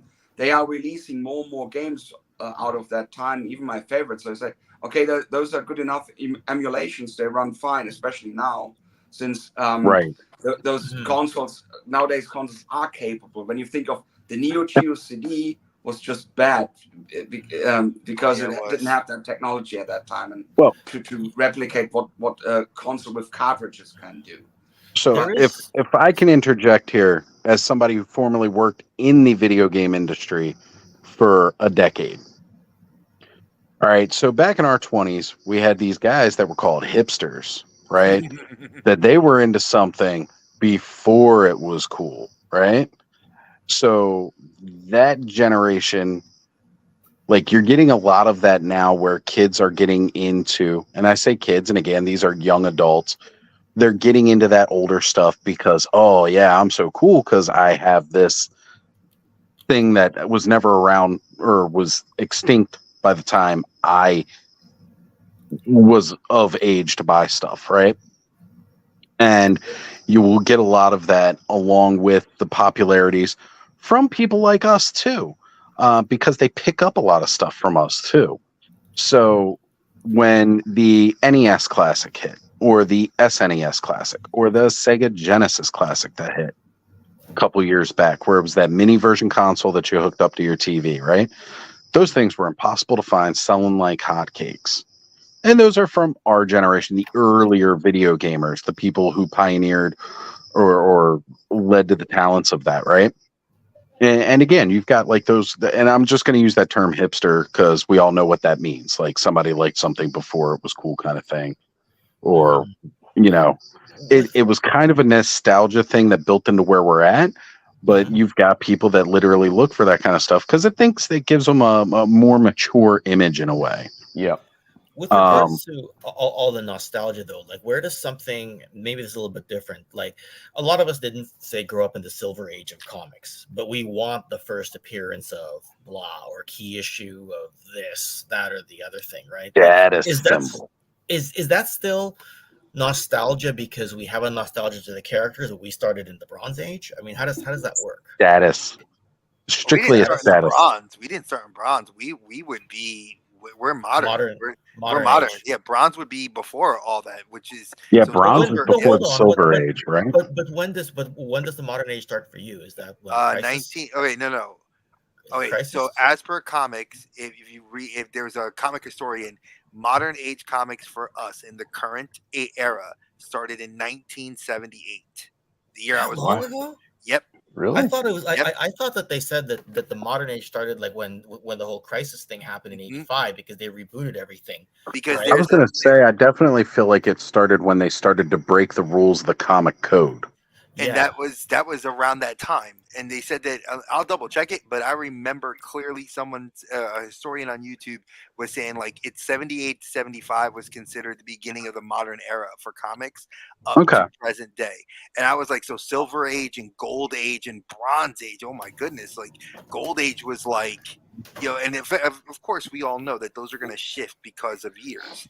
So obviously, Golden Age is pretty much 1938, isn't it? Pretty much Action Comics #1, isn't that kind of the standard? Yeah, those are like that would say like that would. But here, let me just Gold Age. I'll get you like pre-war. All right, Gold Age comics is 1938 to 56. Really? Okay, so they're setting Gold Ages back to the dawn of the comic book format that we know, past the dime store novel kind of stories to the World War II era style comics, detective, like old school detective comics. Or all right, so technically I was wrong. Here's where I'm wrong. So Ken, you are correct. 68 before 68 and 68 to 73 is the Silver Age. That's the Silver Age, right? And then 73 to 86. 73 is 86 is Bronze. Yes, that's what I thought because Crisis. That makes more sense. Yeah. Crisis in Infinite Earths was the big reboot, and that happened like over 12 issues between 85 and 86. Or something to that effect, and then Dark Knight Returns came out, and kind of I know they say I think Neil Adams or somebody had kind of set Batman back to basics, but it was Dark Knight Returns that really like drove it home, right? And Copper Age is 90 up to 91, 81 to 91. That 10-year period is Copper Age. Oh, so basically before Death of Superman. Okay. Yeah, and if you really want to go back and consider the Platinum Age is 1897 to 1938. That would be those dime store novels that I was just talking about, because that was your comic heroes of the day. Well, not just funnies, even like, the old school Westerns, but yeah, like more your comic strip in the paper versus the comic book.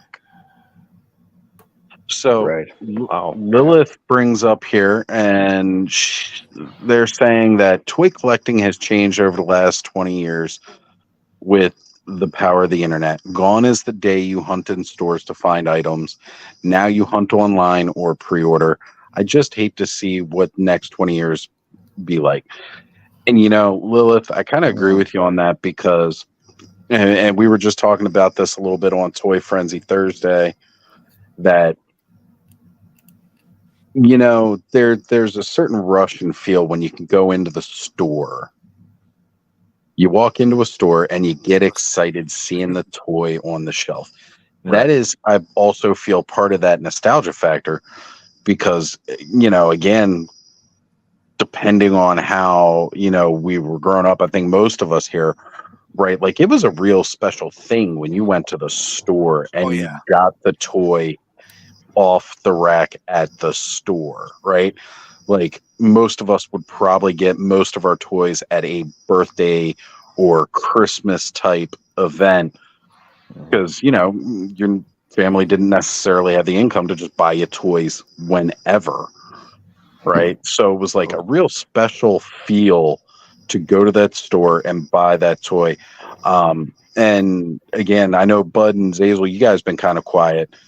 Zazel, you have talked many times about your memories of shopping for toys. Look, I might be in the minority here, but I think adults need to get out of the toy aisle. I think adults have ruined the toy aisle for kids. We snap up all the good stuff and leave them with garbage. So it's no wonder the kids aren't collecting many toys these days.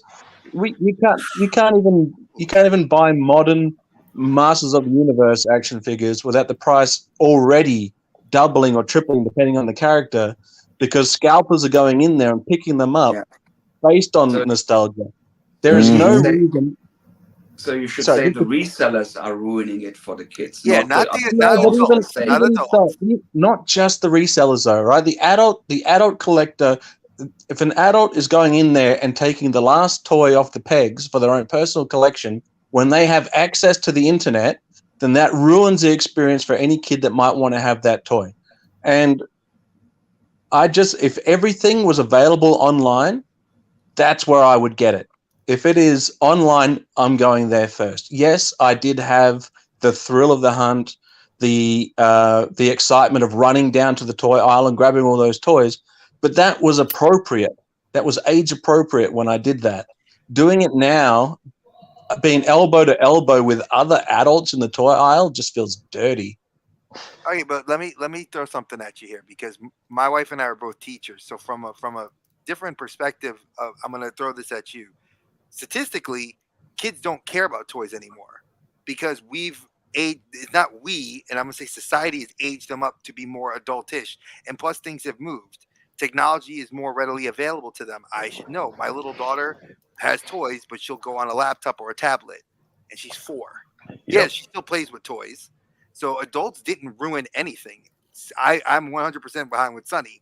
Adult, like what was it? Resellers that are assholes and are wanting to sell to make a profit on nostalgia. Yes, those are the assholes I hate. But I'm a dad who will buy toys for my kids. I'll buy them for other people's kids because I know what it's like to have that sensation of getting that toy and in my hands, having it and be like, oh, wow, that's awesome for the kid, not for me. That to me, I want to see the happiness in my kids' eyes. Yeah. I'll play devil's advocate a bit with Zazel here, though, right? And the reason I say that is because I just went toy shopping recently with Connor. Mm-hmm. And we were looking for a Spider-Man. Now, we were looking not for like some extreme variant. We were looking for a normal red, blue Spider-Man. Just Spider-Man, yep.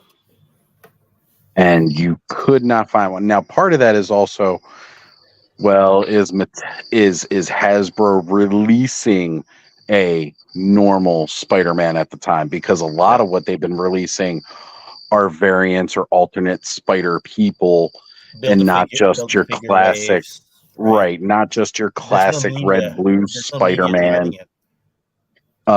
So we did manage to settle. It took us 7 stores. Wow.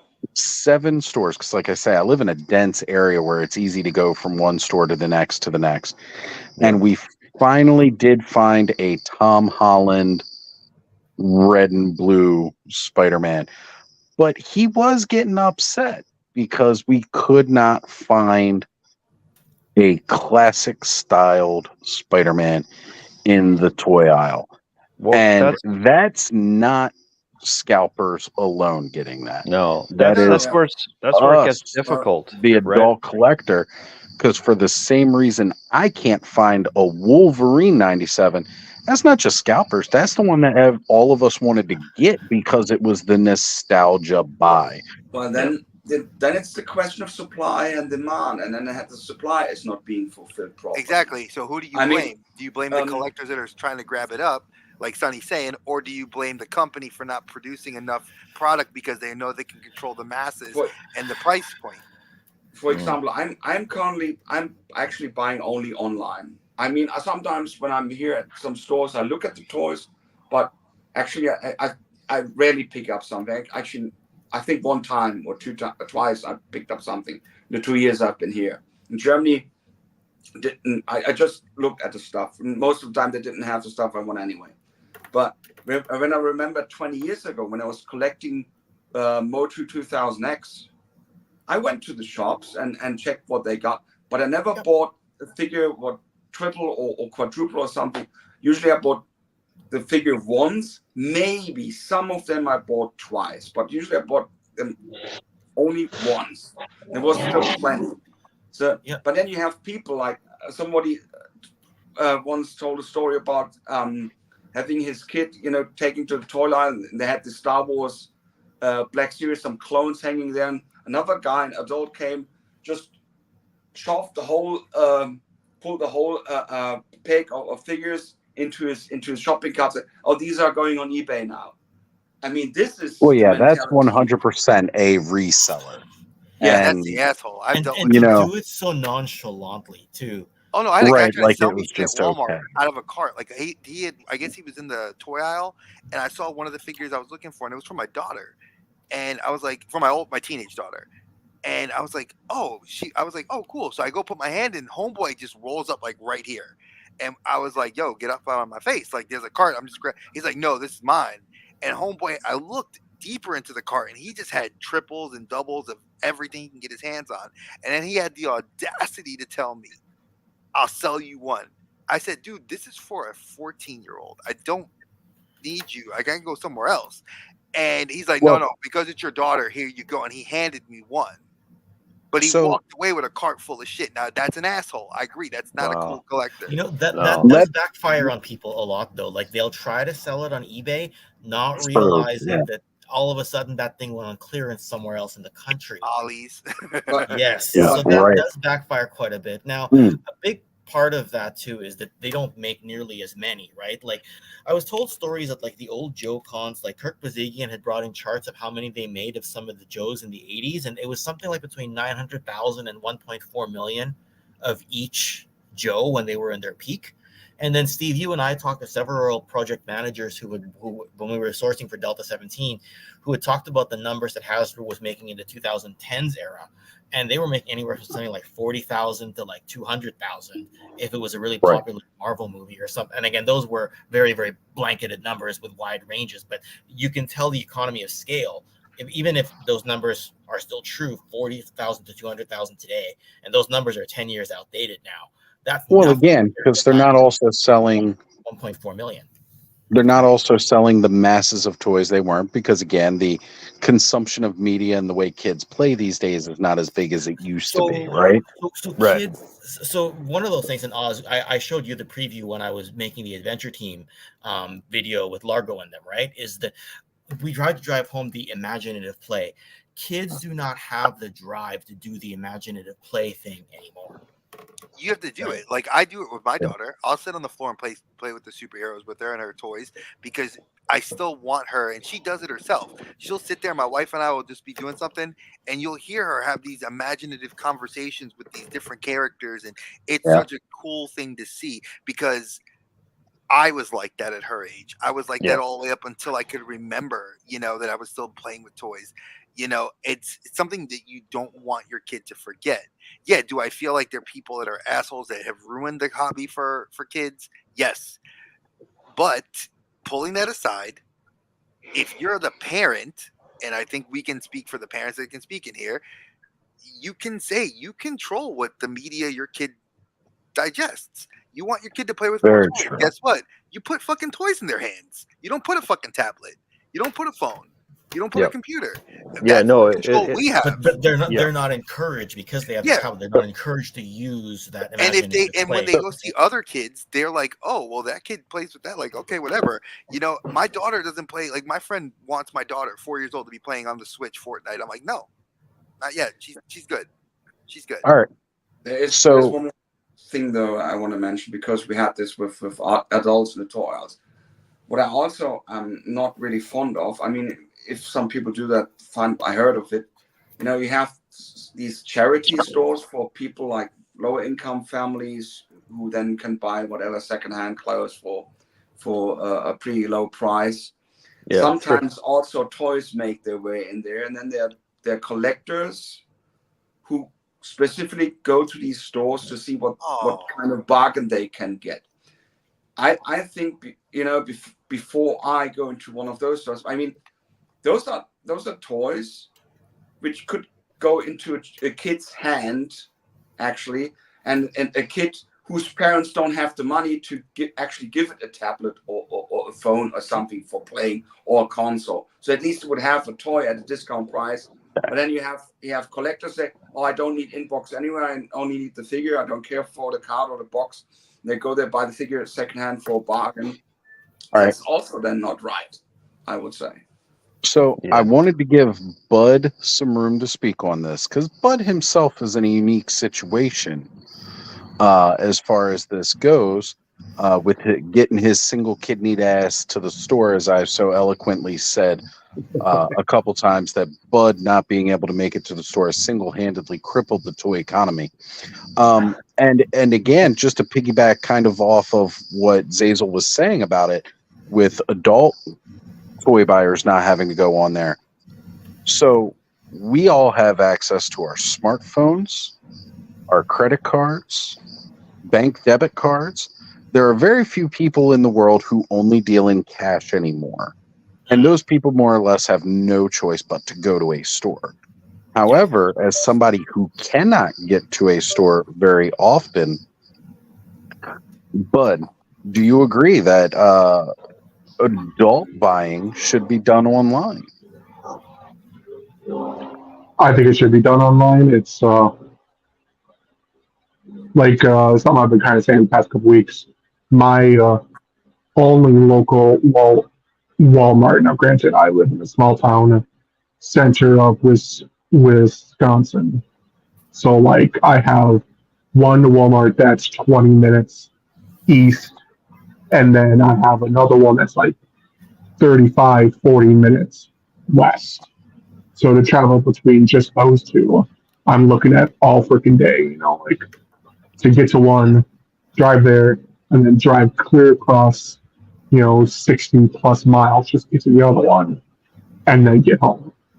And the one local we have, like I mainly collect Masters of the Universe, and they currently closed off the entire like Motu section. It's they're like not selling anymore now. It's all Ninja Turtle stuff. So for me, I kind of have to go online, but a lot of online places don't carry the stuff like Walmart.com. Doesn't carry or show all the stuff they have in stores.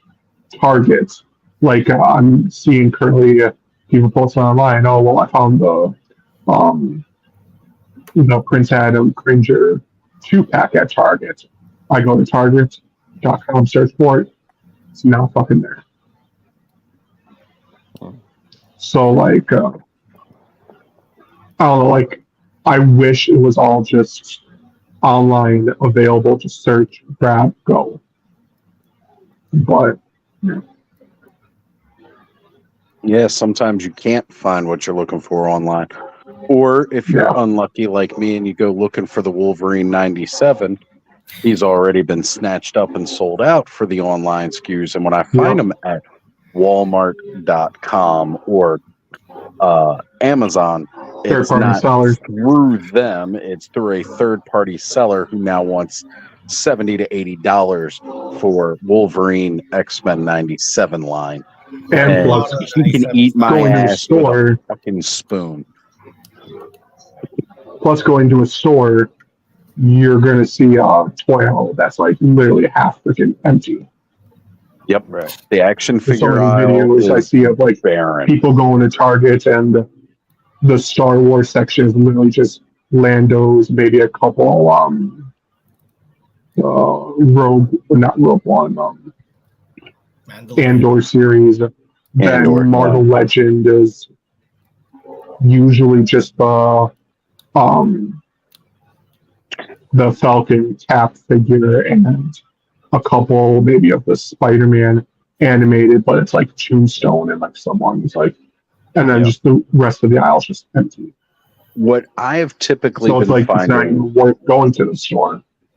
Yeah, what I've been typically finding in the action figure aisle, at least at all of my local stores, and again, I can hit 7 or 8 stores fairly easy in about as much time as it'll take Bud to hit his 2 stores. I will walk down that toy aisle. The Star Wars section. I don't drive. Right. The Star Wars section is some Lando, Andor, like he was saying, and it's like newer characters that nobody really knows or haven't had much screen time. or it's a bunch of the retro styled figures that just don't seem to be as popular around here. And for Masters of the Universe, I could only find those at Targets because none of the Walmarts around me carry them anymore.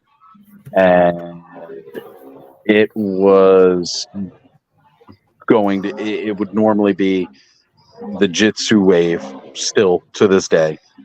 Older Masterverse, not even like the latest Masterverse lines. And then you might find the occasional newer figure out, like Turtles of Grayskull seem to hit pretty quick, but then they've just sat now. Now, I'll tell you which lines I'm not seeing empty. Jurassic Park, Transformers. Mind you, it's a lot of the same Transformers. Like I'm still seeing a lot of shelves filled with the latest movie with the Beast Wars guys brought up now. Yeah, I'm still seeing a lot of that. Rise of the Beast stuff still sitting on the shelves. Okay. But what you're never seeing is the Rise of the Beast Prime. You can't find him anywhere. And online, he's going for like 120. Yeah. Buy the YOLO. Buy the So YOLO. I figure that's like it doesn't transform, but it'll hold. Right. So I'm seeing a lot it's of. not a Transformer. I know. They're not selling like really at all. Up until more recently, Power Rangers weren't moving. They were all just sitting. But again, it wasn't the Mighty Morphin ones. It was all of the other sub teams and like Dino stuff, Dino Charger, whatever that more recent. That's because of Power Rangers. Everyone has a certain block that they watched, right? Right. And then like afterwards, like I copped out here. I copped out after this year. Like I think Oz, you and I made it all the way to Turbo and even after. But a lot of people stopped after the third season. Yeah, not a lot of people went to Space or Lost Galaxy. And Space is the best season. I will maintain. Space. I think I lasted Put it on my gravestone. Space is the best season. Dino Fury in 2004 is when I finally taped it off. It was the Operation Overdrive series that one was. I was just like, I can't do this. You're talking about 04 when Tommy comes back, right? The Dino. Yeah, once Disney took it over, it kind of went eh. But I mean, and again, Star Wars was good. Star Wars does kind of come in waves. I will say that I will notice a whole bunch of new stuff hit, and then it'll dwindle down to just like a handful of figures, and then we'll normally be left with Lando. Can I ask a slightly off-topic Star Wars question to the panel? Sure. Should I finish Acolyte? I'm like 2.5 episodes in. You shouldn't have. You shouldn't have begun in the first place. So Sonny says no. What does Zazel say? Do what you want. That's what I say. I think it's a decent show, and anybody wants to crucify me. If anybody wants to crucify me, they can crucify me. But it's a good show. So Bud's good. I enjoyed it more than other Star Wars shows. Okay. Like Obi-Wan Kenobi, I was excited for that.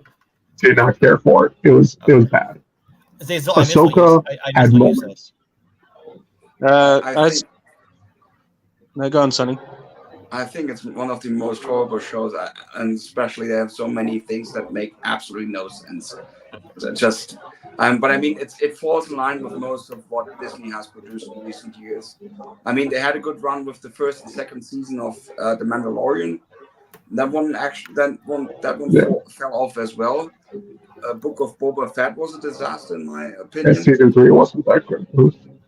Obi-Wan was bad, really bad. So, Book of Boba Fett gets a lot of hate. It does. Because it's just bad. It's just really bad. I love when it was telling like the flashbacks. That's when I liked. That's when I thought it was good. Any of the current day stuff that was going on, I just didn't care. Yeah, the whole series should have been just except when Cad Bane showed up for like 20 minutes until he was killed in the dumbest way possible. Anything with Timothy Olyphant in it cannot be 100% bad. So he's not bad, but otherwise. For me, Book of he Boba was the Fett, highlight of the current 10 stuff. I mean, the only show in recent times from Star Wars which had somewhat a decent plot and script was Andor, actually. But the only problem I have with that one is that effort which went into Andor should have gone into the sequel trilogy. So, okay, I liked Mandalorian. Loved it. Liked all the seasons so far. I've loved Andor. That was really cool too. I like seeing that. And I did really enjoy Book of Boba Fett. Book of Boba Fett called back to the original films in storytelling. The original stories of the Star Wars series were all based off of Kurosawa and spaghetti Western movies. That's Sure. yes. And Sure. Book of Boba Fett was a revenge / spaghetti Western straight down to the Magnificent Seven. Just with bad acting, with some really bad costumes, with some. I mean, for example, let's take this swoop bike chase with the Jetsons, or however you want to call that biker gang. It was going like they were going like 30 kilometers per hour. It was like, so what the hell is this? I mean, this is so it wasn't like an epic dynamic. And then his first speeder fight bike against chase. those guys with those sticks, with those batons or whatever. How that's Boba Fett. He's not supposed to be a decrepit old fart. He's supposed to be Boba Fett. You know, he had a jackpack and everything, and he gets beaten up by those idiots. I mean, and Sheddick Fan was the only one being brilliant in this scene. They wasted a lot of potential. They wasted a lot of the action scenes were just bad. Yeah, if I can add to that, I mean, like they spent the 80s building Boba Fett into be this mysterious character, and then in the modern series they treat him like he's MacGyver, where he wanders into a random town, he finds an issue. It was like the Littlest Hobo and MacGyver together, or the A-Team. It was the 80s kind of style. Like, okay, I'm in a new town. There's a thug. Well, let's confront the thug, or uproot the snake, or cut down the shrub, or whatever it is, right? Whatever the issue was. So every show was like, here is our issue. This shrub is growing too fast. Well, I will cut your shrub. You know. And even Tamura Morrison said or asked if he could have less lines because his character was talking too much. Boba Fett is not usually a guy of many words. Exactly. Well, he realized that. Yeah. So You know what? He was talking too much. You know what, though, Steve? In 30 years, someone's going to ruin Shadow Dragon, and we're going to be having this exact same conversation. When I'm dead, yeah. So again, I will say when they first showed Boba Fett in Mandalorian, when he first made his debut, that was badass. That fight with all the stormtroopers, and that was like Boba Fett, like how how he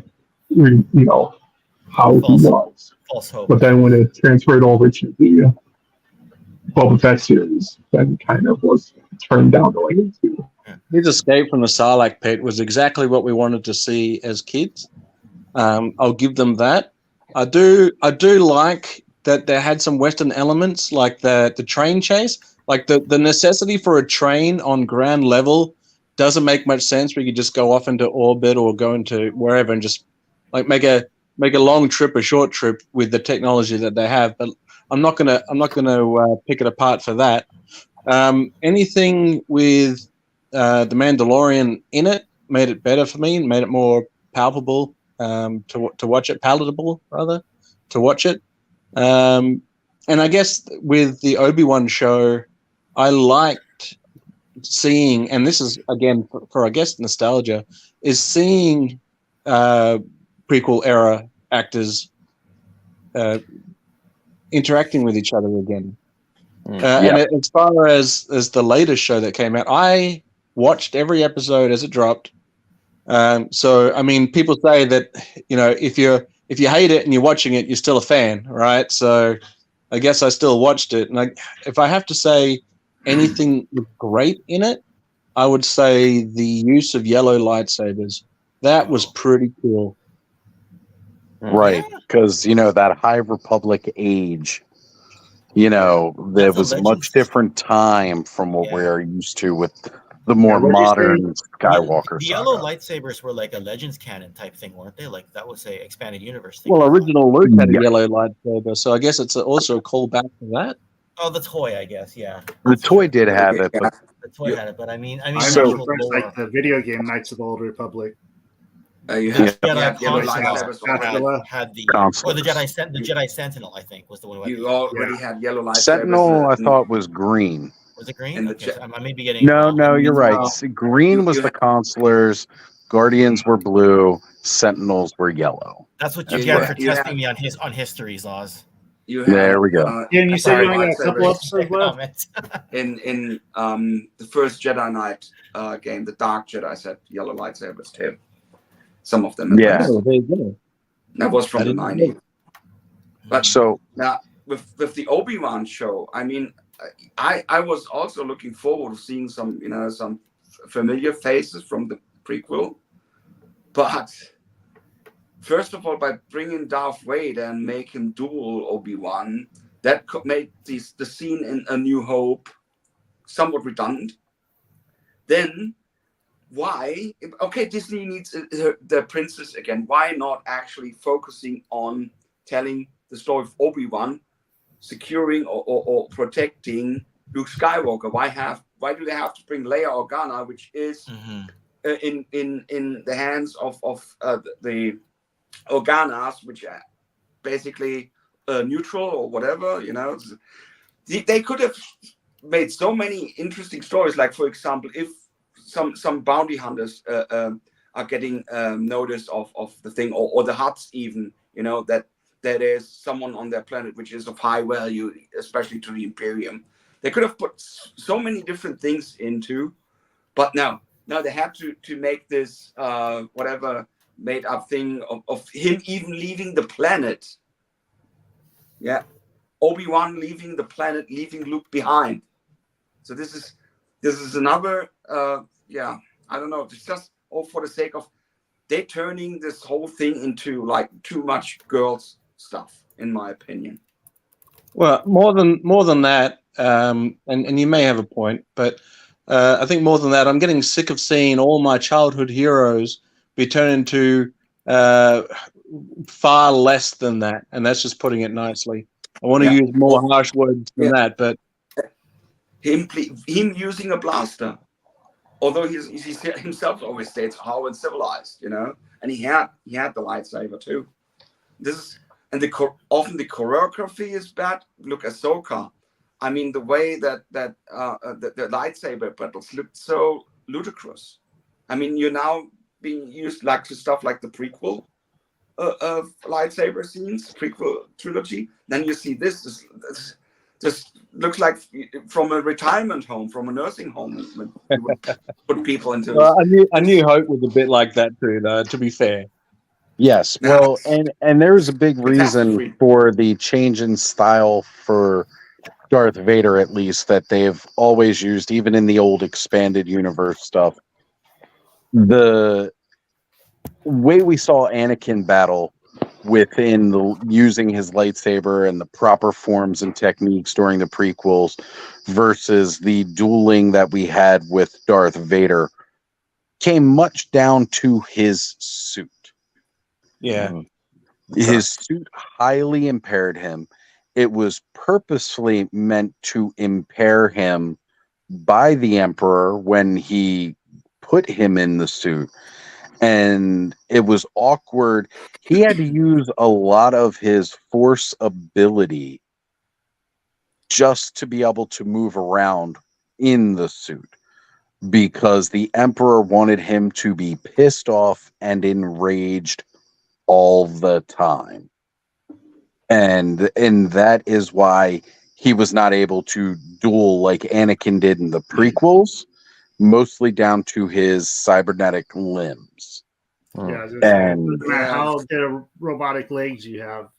right, Usually the robotic limbs if at all, they're supposed to even enhance your power, your strength. Mm, Usually, but like servos. again, the Emperor specifically made it to impair him on purpose. And that goes all the way back to the original extended universe lore before Disney ever put their hands on it Yep.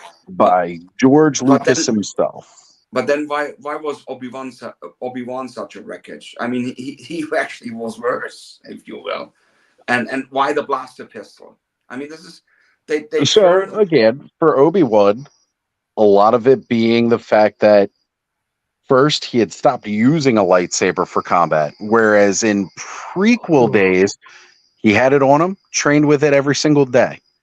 And yes, although sometimes riding stuff like that is dedicated to muscle memory and back, but I got to tell you, fighting techniques do lose their edge when you are not practicing them every day. And anybody with combat experience will let you And know that. also Yeah, but why would he? That's the other PTSD thing. Why would he give up on from himself? episode 3.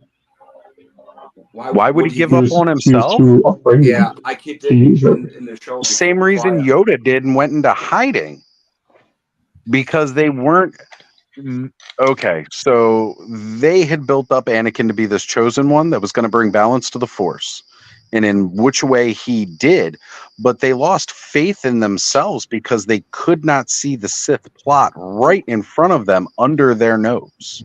No, he didn't. He couldn't, because remember in Star Wars Rebels when he actually fought against Darth Maul. See, there he was still high up, and he was fighting with the lightsaber, and that was a Disney show. So he That was actually was after, still though. focused That was on his after the mission. Obi-Wan show. Yeah, But look at so with that lightsaber battle against Maul, how many moves did it take? 2, 1. And did he do any fancy flourishes? He took one slash by baiting Darth Maul into that move, which he watched him do against Qui-Gon. It was more of a mental battle. Right? He took Yeah. Qui-Gon's stance, and Darth Maul was old. He was famished. He wasn't geared for desert conditions like Obi-Wan had learned to become. So that's why it wasn't much of a battle. But yeah, he literally but baited him by using Qui-Gon's stance. But the point being is in that show at that time, which was not far off from the Obi-Wan show, he had not given up on himself. He was still basically pretty well. But it was after the Obi-Wan series. It was after Obi-Wan, Yeah. but before A New Hope. Yeah, It Rebels, was not that's before Rebels the years. Obi-Wan show. That battle happened after Obi-Wan. Exactly. Where Yeah, it was he like already had literally a his year, purpose in maybe a protecting year Luke. before A New Hope. Yeah, somewhere between 1 and 3 years before New Hope. Yeah, I think that, yeah, that's why it took place. Yep. I'll agree with you, Sonny, though, is that if he was there specifically to be a protector of Luke, then he definitely should have been keeping up with his training to make sure that he could be in the best physical condition to do that if the Empire came looking for Luke Skywalker. With the Acolyte, I see a lot of problems. Like, for example, I mean, the burning ship in space. I mean, they're exploding very fancy, but then you have a burning ship which has to be, extinguished from the outside. Then Star Wars has always kind of had fire in space. Then you have Star Wars Episode 1, when the ship, or when Padme's ship was attacked and the R2 units had to go out and fix it. I'm pretty sure that was on fire too. but not use a fire extinguisher.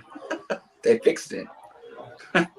No, but it was still, we've seen fire in space a lot of times, even though space is in a vacuum throughout sci-fi. Then you have Death Star blowing up.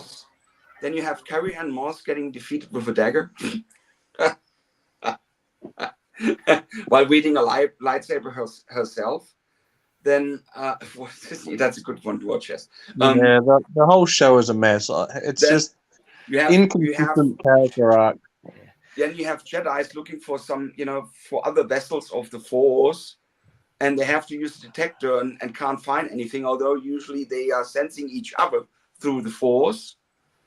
Like there are so many plot mistakes or logical, even I don't know if you can call it logical mistake, but things that make absolutely no sense in the old Well, show. it's almost impossible. Itself. Yeah, it's impossible to continue like continuity. How do you maintain continuity when you're just constantly adding layers and layers, right? You want to do something Who's new. championing the continuity, right? There's Then so you much have there. then you have Ki-Adi Mundi, which shows up before he even was born. Okay, that I'm going to debunk right away. His age was only said in a Phantom Menace CD-ROM interactive little game that came out, and George Lucas himself said the only canon is the films. As far as Like I the know, only like quote true canon. as far as I know, during the Clone Wars, he was in his 80s, but the Clone Wars is like 100 years of the Acolyte show. So technically, he should not have been born. But do we know that race No, wait. only lasts He was in his 80s during Order 66. So basically, at the end of the Clone Wars, that's when he was about 80s during Order 66. Yeah, So but they've always done retcons like that, though.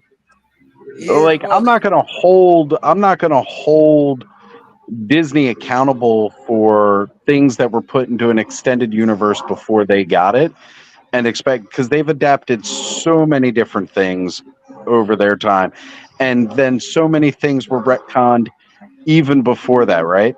So even just going back to the prequel Clone Wars, all right, you had the Tartakovsky shorts, the Dark Horse comics gave you the Clone Wars, leading right up to the back door of Revenge of the Sith.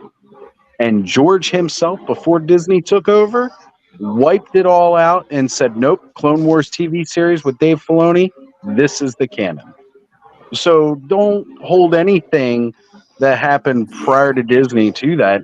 And you can't necessarily say that Disney is the only one that messed it up, because George wiped out the extended universe before Disney bought it.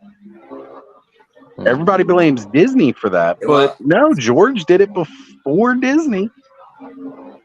Yeah, but still, you can't. You're holding on to you're clinging to a fandom that will evolve and will change. I haven't seen the Acolyte show, so I'm not going to speak to the Acolyte show. But don't hold into dates so sacredly of things like that, because also originally Luke as a farm boy was supposed to be 16. Him and Leia were supposed to be 16. Then they jumped to 19 suddenly. Originally they were 16 years old, and then suddenly they became 19, so they added in several more years, and Han was supposed to be much older than them. Right.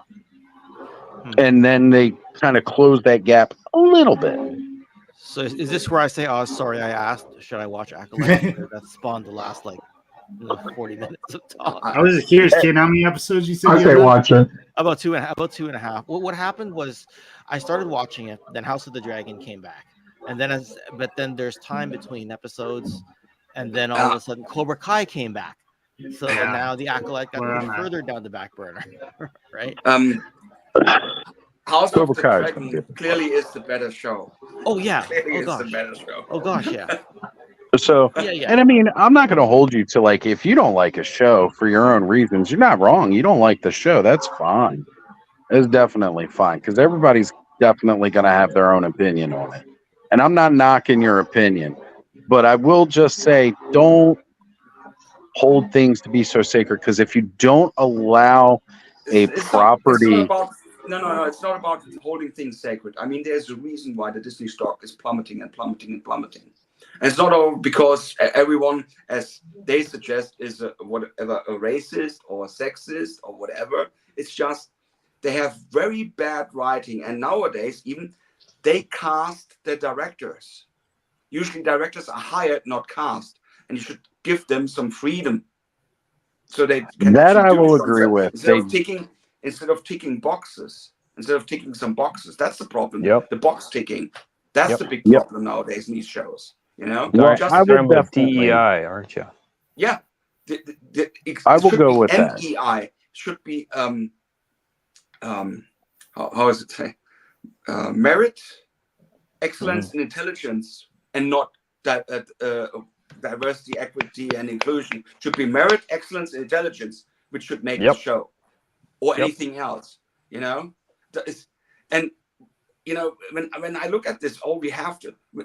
You now have not really diversity. Now you have even also tropes. You know, every show has to have, the best would be the black lesbian woman, and then you already can tick 3 boxes. You know, this is just stupid. You know, if just take what's fitting. Or when you look at the 80s or 90s, I think we all love Sigourney Weaver as Ellen Ripley in Aliens, because her character made sense. Yes, the plot was absolutely fitting, and Ridley Scott made it great. James Cameron took over and made a great job. Or Linda Hamilton as Sarah Connor. I think, the transition from how she was in the first Terminator, the second Terminator, was all believable. Yep. And now we need to have a chick in the movie just for the sake of having a chick in the movie, or whatever, why is it nowadays, when I look at the stuff like Batwoman and stuff, why is actually the sexuality or sexual orientation important for a figure? Sometimes it works. Remember when they recast Starbuck in Battlestar Galactica 2003 as a woman, and it worked? Yeah, with Katie Sackhoff. Sometimes it works. Yeah, but maybe that's your point. Maybe I just made your point. But that depends on how they do it. If the plot is good, you know, and everything, the writing is good, that's fine. But nowadays it's just, we have this and that, but they don't put any effort into the actual writing. Yep. The actual plot. Well, we've also got to remember too, like there's a lot of stuff that came around during the writers' strike, but they've still got to produce content because they're on a production schedule. It's not all the writers. Now, I will say they should take the reins off and allow a little bit more creative freedom. And I will always say that because I feel that artists need to be able to express that. But even in the modern age of Star Wars, the Han Solo movie should have been gangbusters, like should have been great.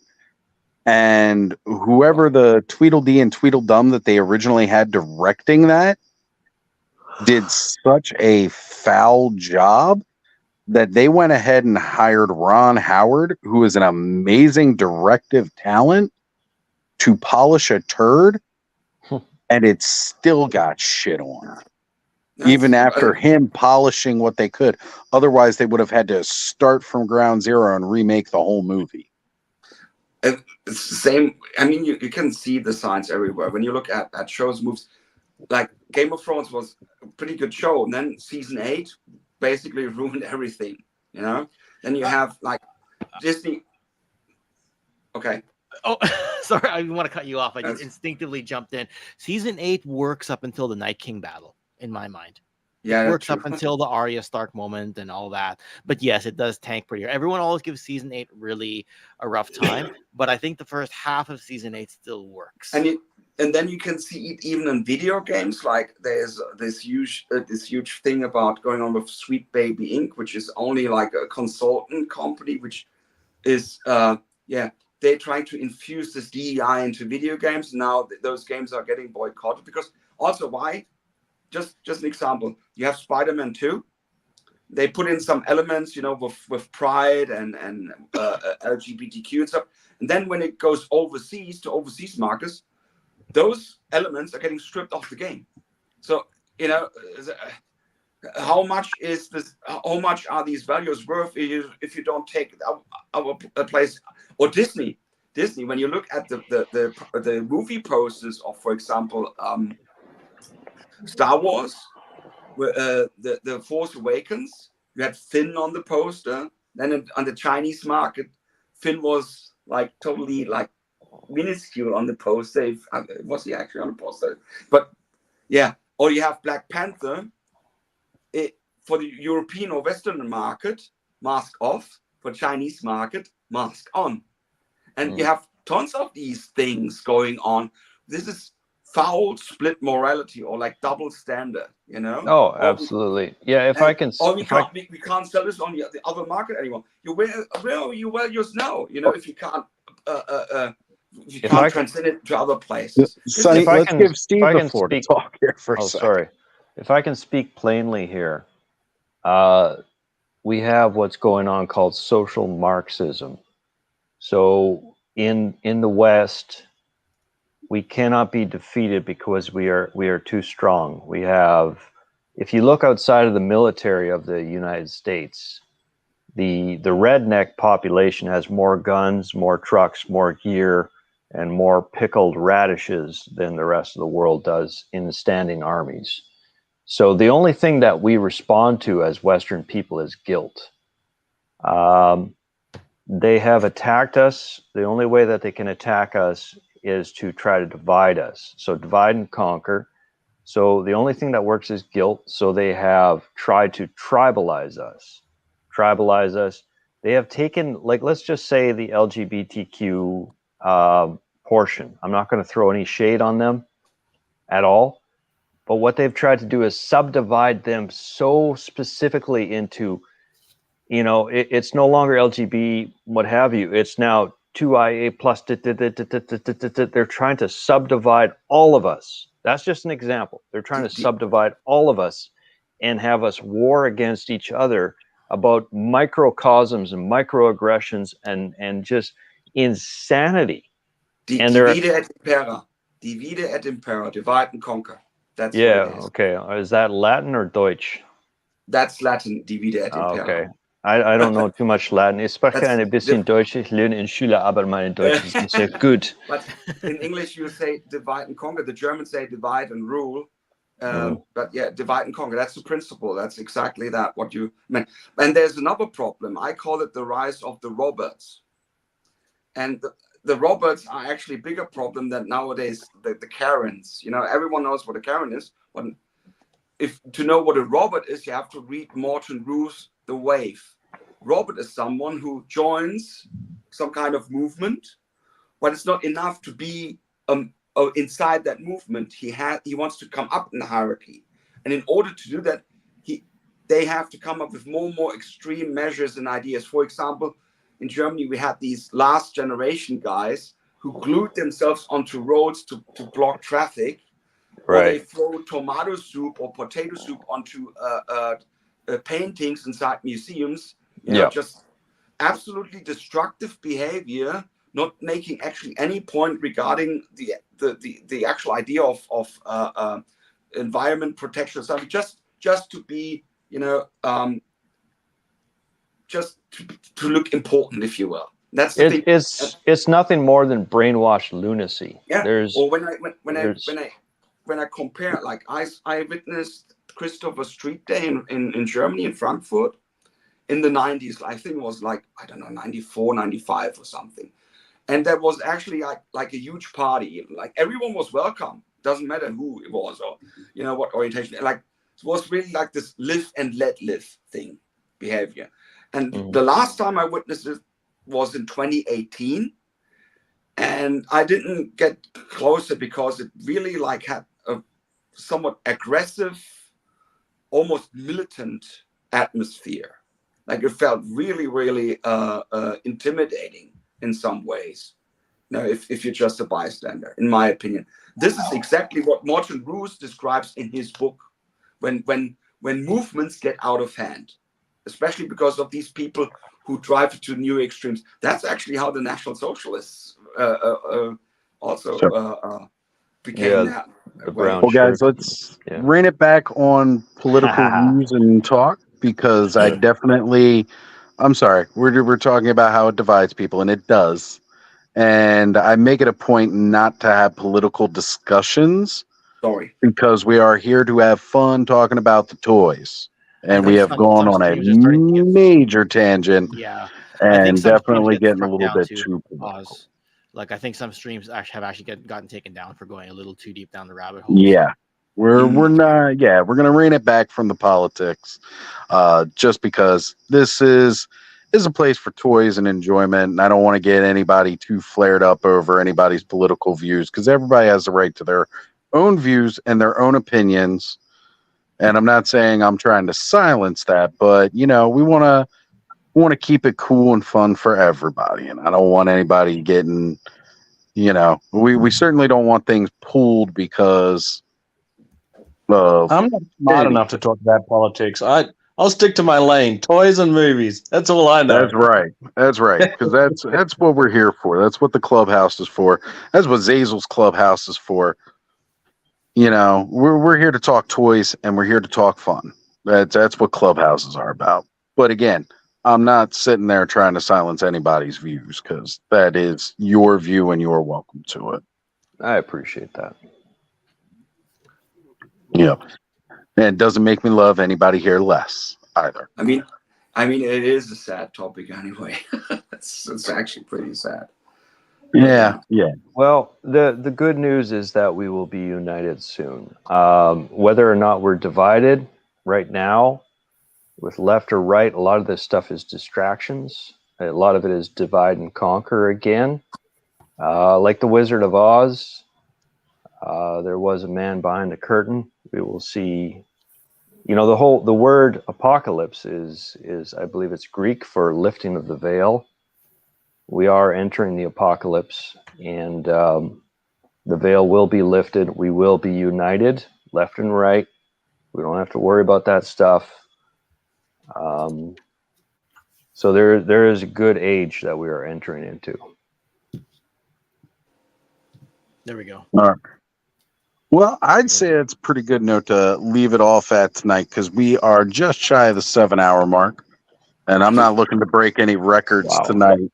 Even though our record is 9 hours, we still got plenty of time to go. Next week's for breaking records with the 24-hour stream. Wow. Everybody, great talks tonight, great conversations. I want to thank everybody in the chat for hanging with us throughout the night. And I want to thank all of our panelists throughout the night who have been here. Guys, you are all fantastic. We will see you all next week starting 6 a.m. Eastern Standard Time.